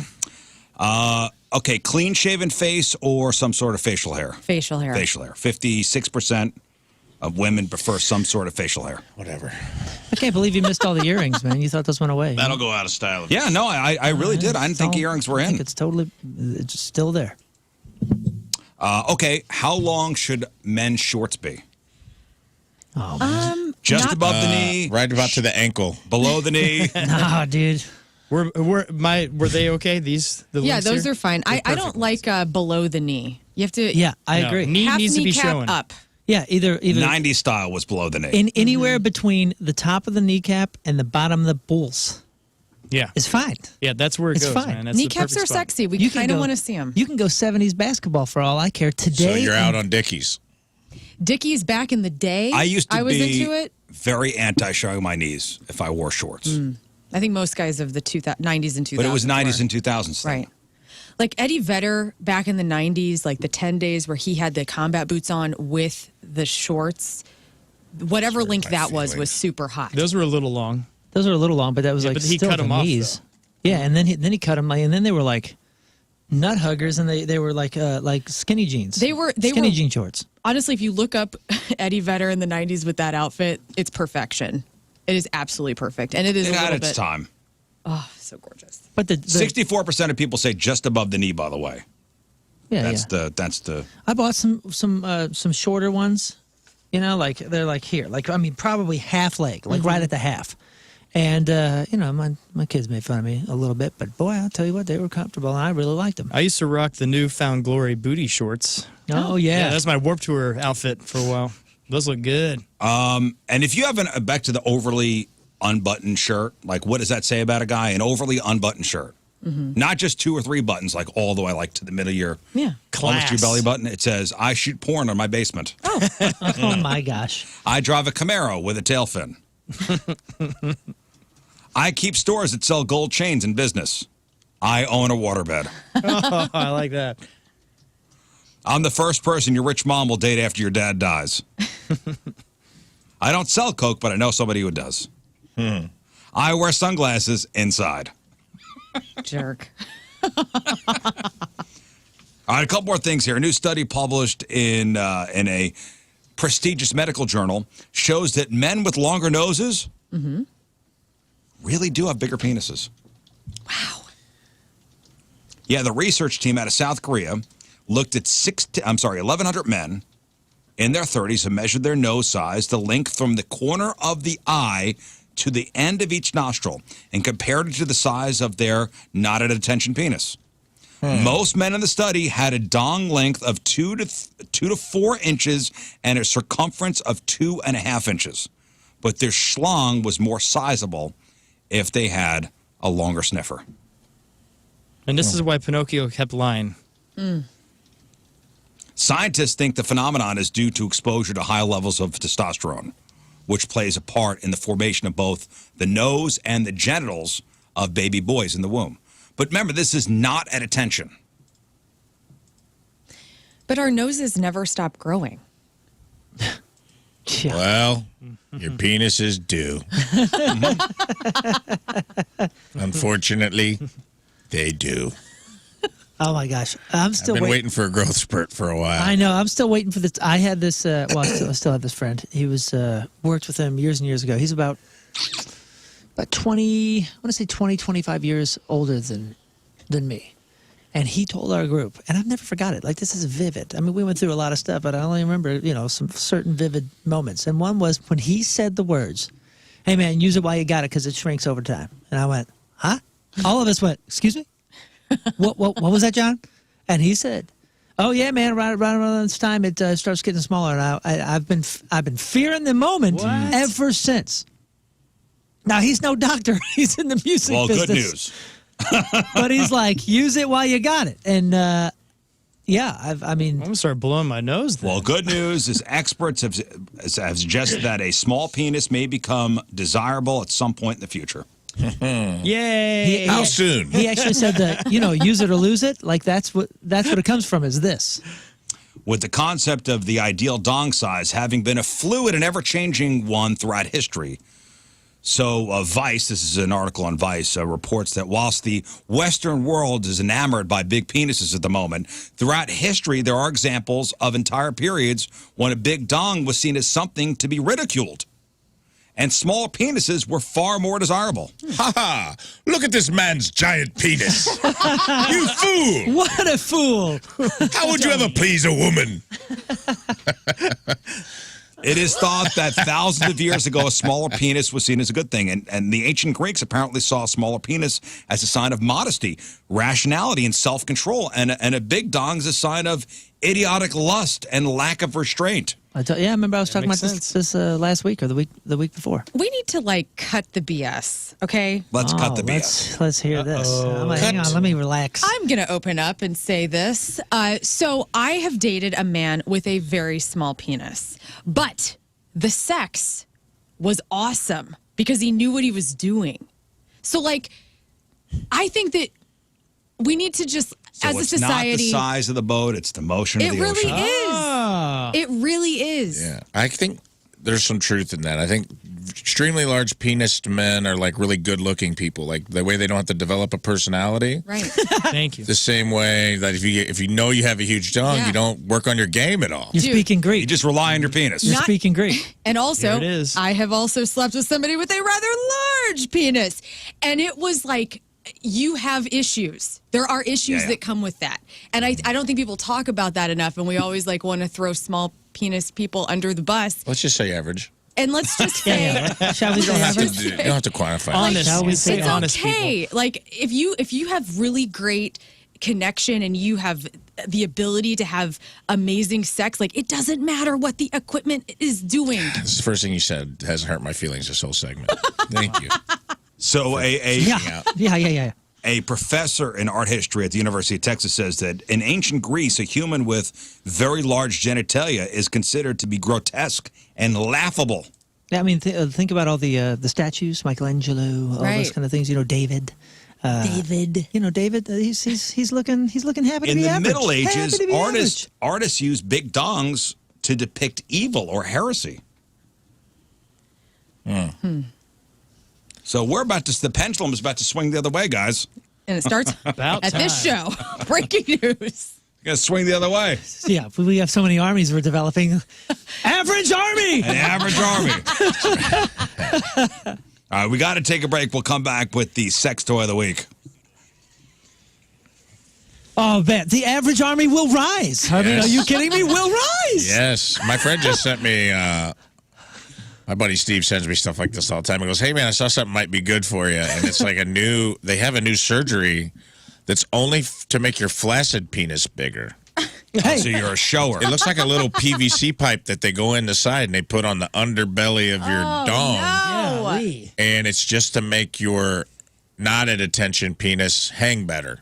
It doesn't actually make you longer or bigger in any way. Hang better. It's just for showing. Just so so your it's hanging just brain's a little support? nicer. Can in you the send me locker that room. link? Who cares about I that? already put it in our group chat. Thank you. All right, it's 9:07. It is Monday. Another look at your traffic and weather moon coming at you. Traffic brought to you by Worldwide Technology Raceway. There's still a lot of racing left in 2023 at WWT Raceway. IndyCar returns August 26th and 27th. Get your tickets now. We have 2 lanes blocked due to a multi-vehicle crash 70 westbound just after Lindbergh. And then there's also a left lane blocked due to a multi-vehicle crash 64 eastbound just before Spady. 3 lanes blocked due to a crash at 44 eastbound before 270. Your point forecast, mostly sunny with some breeziness later on today. High of 88, low of 70. Right now it's 75 at the Point Studio. Your point forecast brought to you by CarX Tire and Auto. If you can only hear the conversation going on in here right now, it's astonishing. Let me reset here for a second. Chestville Fence and Deck. What a great ad for this. After all, who doesn't want a bigger deck, right? Right. Celebrating 55 years in business, one of St. Louis's biggest names in home improvement. I'm all flustered now. Am I blushing? Locally owned and operated for 55 years. Same ownership since 1968. The sign you have the very best, that's Chesterfield Fence and Deck. From decks and fences and sunrooms and screen rooms and patios, retaining walls and windows, they're a company you could trust with your home, your biggest investment. Free in-home estimates, no obligation, free project design. I can attest to the work they do. They do amazing work. Just look at the fence in my backyard or the deck I have that we enjoy on a daily basis. Chesterfield Fence and Deck. If you mention the Rizz Show, you'll get 20% off your next outdoor project. Chesterfield Fence and Deck, online at chesterfieldfence.com. After all, who doesn't want a bigger deck? Well, we learned a lot during that break. We sure did. Lots of ladies tweeting at me, agreeing and supporting, so thank you. Average Army rises. Big dong, small Come on, dong. rise up. Come on, rise up. Head on up barely. rising. But barely. One final thing to cap off this 6-time Fun Facts. Oh, yeah. All right, Rafe, what do we got this week? Oh, baby, we got a good one this week. You know what? Compared to last week was hard on us and our audience. My Father's Day edition was a little tough to get through, so I dialed it back a little this week. And this week, we have Mummification Bondage Tape Pack. $24. Mummification Bondage Tape. That's right. Mummification Bondage Tape Pack. $24.95 at extremerestraints.com. 4.9 stars. Little description of Mummification Bondage Tape Pack. Fast, easy to use, and hot. Put your lover in a sticky situation with this non-sticky bondage tape. This shiny PVC tape only sticks to itself so it does not pull hair or leave any sticky residue. It's perfect for the novice and the fetish aficionado alike. Pleasure tape can be used to bind, gag, blindfold, or dress the object of your affection. It's easy to use, and it is visually stunning. Wrap your lover up tonight. It's bound to please you both. 65 feet per roll. Whoa. Very generous. 4 rolls included, 2 inches wide. It's pretty straightforward on the description. Let's get to some reviews, because I have a few. Reviews. Mummified, teased, and tortured. Always wanted the feeling of being wrapped up and helpless. Tried getting wrapped up in cling wrap a few times. Didn't love it. Even though I did struggle, I could get out. This tape, on the other hand, My wife mummified me, and there was nothing I could do to get out. Don't you love that the wife is doing the mummifying? I do. Hey, give it up, girls. What's up? Give it up for the ladies. She then spent the next half hour teasing and torturing me. She then decided to tape her very powerful wand up where the sun don't shine and turn on the TV and leave me to suffer. I'm not sure how long exactly, but it was for almost a full season of The Office. Wow. And it was so much fun. I was 100% helpless to a vibrator that had no mercy. Luke, 615, 5 stars. Hey, all right. All right, Luke, thank you. I like that it's Luke 615, like it's a Bible. Like a Bible verse? Luke, 615. Austin 360. You guys read Luke 615 about thou shalt put wand where the sun does not shine? I didn't know. I didn't know that was in there. All right. Review number 2. Anyone thinking that just because it's tape, you can escape from it? Ha! Think again. My partner decided to totally mummify me, just leaving my nose and mouth clear after first putting a remote dildo in my fanny. As the tape was wound higher and I became more helpless, I climaxed anyway without the dildo even being switched on. When I was totally covered and helpless, he laid me on the bed and ball gagged me and hit the remote on the dildo. My orgasms were so intense and so many that I nearly passed out. After he finished with me, he left me for a couple hours, and no matter how much I struggled, I could not escape. He said the next time he will bring some of his mates over to use me whilst I'm helpless. I can't wait. Anonymous Kink, 5 stars. All right. Oh, wow. And to round this out, I don't want to just give all 5-star reviews. This one is from 2 slaves. I have 2 slaves, male and a female. Often we use this tape to tie them together while the male slave is having sex with the female. I tell them if he don't pull out in 2 minutes, he will get them both punished. He's never able to do it, but it's hilarious watching him try. And then beating the crap out of his things and his her things. Beating the crap out of his twig and berries and hers up top with a cat of 9 tails. So much fun and so many laughs. 4 stars. Slavo. All right. All right, only 4 stars on Only that. 4, It seemed like yeah, he was but I having a mean, good time. average it out. That's Pretty good. 4.9. That was the only non-5-point review I could find. That's the Mummification Bondage Tape Pack, $24.95 at ExtremeRestraints.com. All right, quick break. We'll come back. Moon's got sports. If we have time, a couple of your emails. It's 9:21. It's Monday. Another look at your traffic and weather. One final look. Moon coming at you. Traffic brought to you by Worldwide Technology Raceway. There's still a lot of racing in 2023 at WWT Raceway. IndyCar returns August 26th and 27th. Get your tickets now. Lane blocked due to a crash 70 eastbound at Bryan Road. Your point forecast, mostly sunny with some breeziness later on today. High of 88, low of 70. Right now it is 75 at the Point Studio. Your point forecast is brought to you by CarX Tire and Auto. Boy, that new Mission Impossible movie comes out. Is it next week or this week? Yeah, July. No, no. Next week. First Friday in July, maybe? I bet you it's going to be good. Heck I'll yeah. bet you it's going to be good. Yeah.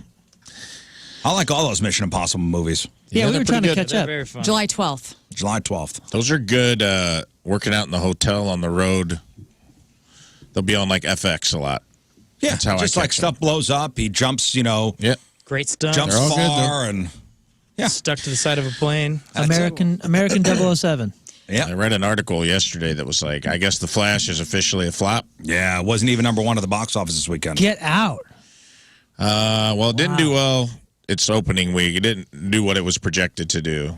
I mean, I think it made money, but they're like, I had read that they were going to do a Batman Beyond spinoff with Michael Keaton if The Flash did well. And The Flash did not. Did not. It's not. Well, the second week out, it's not number 1. It was, Dang. what was I don't think number it was 1? number Spider-Man. 2. Spider-Man again. To be fair, this is a heavy summer. You know, I mean, I feel like it's a heavy summer for concerts too. So people are like, well, I can only go to 4 concerts this summer. Yeah. Maybe people are pacing their movies. We got Barbie, we got yeah. Mission Impossible, we got this, we got that. My kids were talking about 3 or 4 movies they wanted to see that are coming out in the next Oppenheimer, or that. Yeah, Oppenheimer. Jennifer Lawrence is R-rated. Yeah, that I forgot comedy's the name. Almost edged it out. I've had a lot of friends. Flash barely beat it. I've had a lot of friends say they're not going just because of the lead. You know, Yeah. Ezra. Oh, Ezra Miller? Yeah. And it's just so easy to wait for it to come out where you're in the privacy of your own home with your own snacks. Yeah, it streams within 3 months. Right. I still don't know enough about that Ezra Miller stuff. I know the accusations, but I don't want to like. Yeah, I don't know. You know what I mean? Like, and he never got arrested, right? Read up on it. Did anything happen? He with fought that? somebody during karaoke and got arrested. He got arrested in Hawaii a couple times, like got drunk, maybe on drugs at a bar, and got in a fist fight during karaoke, like punched someone while they were singing. He's had some public problems. Yeah. All right, let's do sports. All right, Moon, what do we got? Jordan Hicks closed out a 7-5 victory Sunday at London Stadium. Attaboy. Delivered a split in the London series between the Cards and the Cubs. That makes the Cardinals the first host team to win a regular season game in the UK. Boy, they got their asses whooped on Saturday. Whooped, Yikes. dude. They got smashed on Saturday, but Jake Woodford pitched 2 1/3 scoreless innings on Sunday. The Cardinals committed 2 errors and allowed 4 runs in the first inning, but steadily rallied while Woodford bought some time. Wilson Contreras had 4 hits. Jordan Walker tied the game and extended his hitting streak to 15 games. Wainwright said the first game was his, quote, to wear after allowing 7 runs on 11 hits and failing to get the 10th out. I forget what inning it was, but they had like 16 hits to our 1 or 2 or something. It was a rough No go. bueno. And it looked like London Stadium was filled with nothing but Cubs fans. And listen, I'm sure they're doing this to like grow the sport over in England so they can do what we did here or what NBC and Fox did here with soccer and the EPL and to get broadcast rights and make money, right? But if you went to London and you're there for, you only have so many hours, so many days, would you spend 4.5 hours of it at a baseball game? No, not when I could just go to Busch Stadium here. And Right. Like I was just looking at this stadium filled with Cubs fans and I thought, man, baseball's baseball. you're in everywhere. London. It's not like it's a race car track where it's different. Right. Like you're in London watching America. Like all the bases are the same distance apart. I wonder if it's because you can fly to London through O'Hare, and like St. Louis, you have to go to O'Hare. Oh, you mean why there was so many Cubs fans? Yeah. Oh, yeah, I don't know. It was I wonder definitely. if that played into it. I watched on Sunday morning. It was a lot of Cubs fans. Dude, it was wild. Oh, on Sunday too? I mean, that's how it was on Saturday. I mean, I watched. Yeah, it was a 9:00 start on Sunday morning. Do you think it was actual Cubs fans, or do you think people from London bought jerseys on the way in, and they just chose more Cubs than Cardinals. It looked very American, but I don't know. All right. I don't know. St. Louis City SC defeated San Jose Earthquakes 2-1 on Saturday at PayPal Park. On the coast, Sam Adeniran put City SC in the lead heading into halftime after heading home Rasmus Alm's corner kick in the 41st minute. Then the Earthquakes equalized, and Adeniran converted the game-winning penalty in the 58th minute to give City the 3 points. City SC sit atop of the MLS Western Conference with 32 points after 19 games, top of the league, or top of the table. After the historic 5-0-0 start to the season, St. Louis City SC became the first Western Conference team this season and the second fastest MLS expansion team to ever record 10 wins.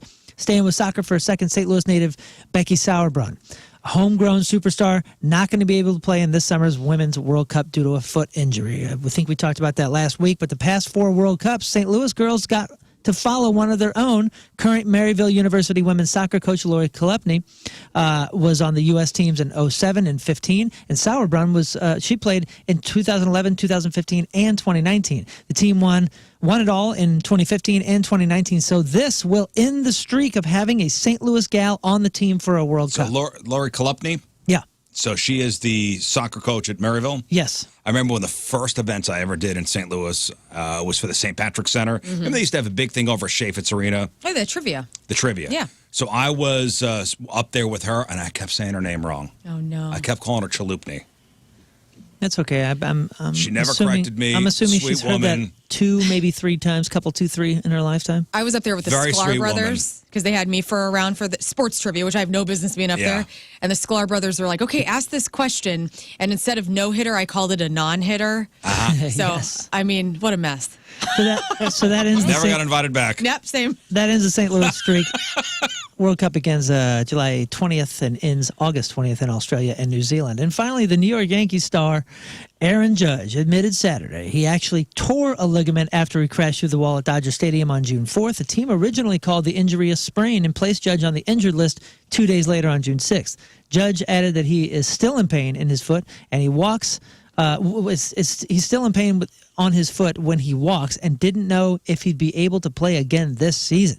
Yankees manager Aaron Boone also refused to give a timeline, but said that he expects Judge to return sometime this season, but it's much more serious. So the Yankees are in town this weekend. Do not expect to see Aaron Judge, which is a bummer. Expect to not see him. He is out for some time, torn ligament in the toe. That's a big deal. I'm Moon, and that's your sports because the hard is what makes it great. So I'm going to Saturday's game? Yeah. Because I grew up a Yankee fan. What jersey am I going to wear? Babe Ruth's jersey? No, am I going to wear a Cardinal jersey or am I going to go in any Yankee You got a jersey? New Wear a Yorkers Cubs hat on jersey. right now. You're going to be New York all the way.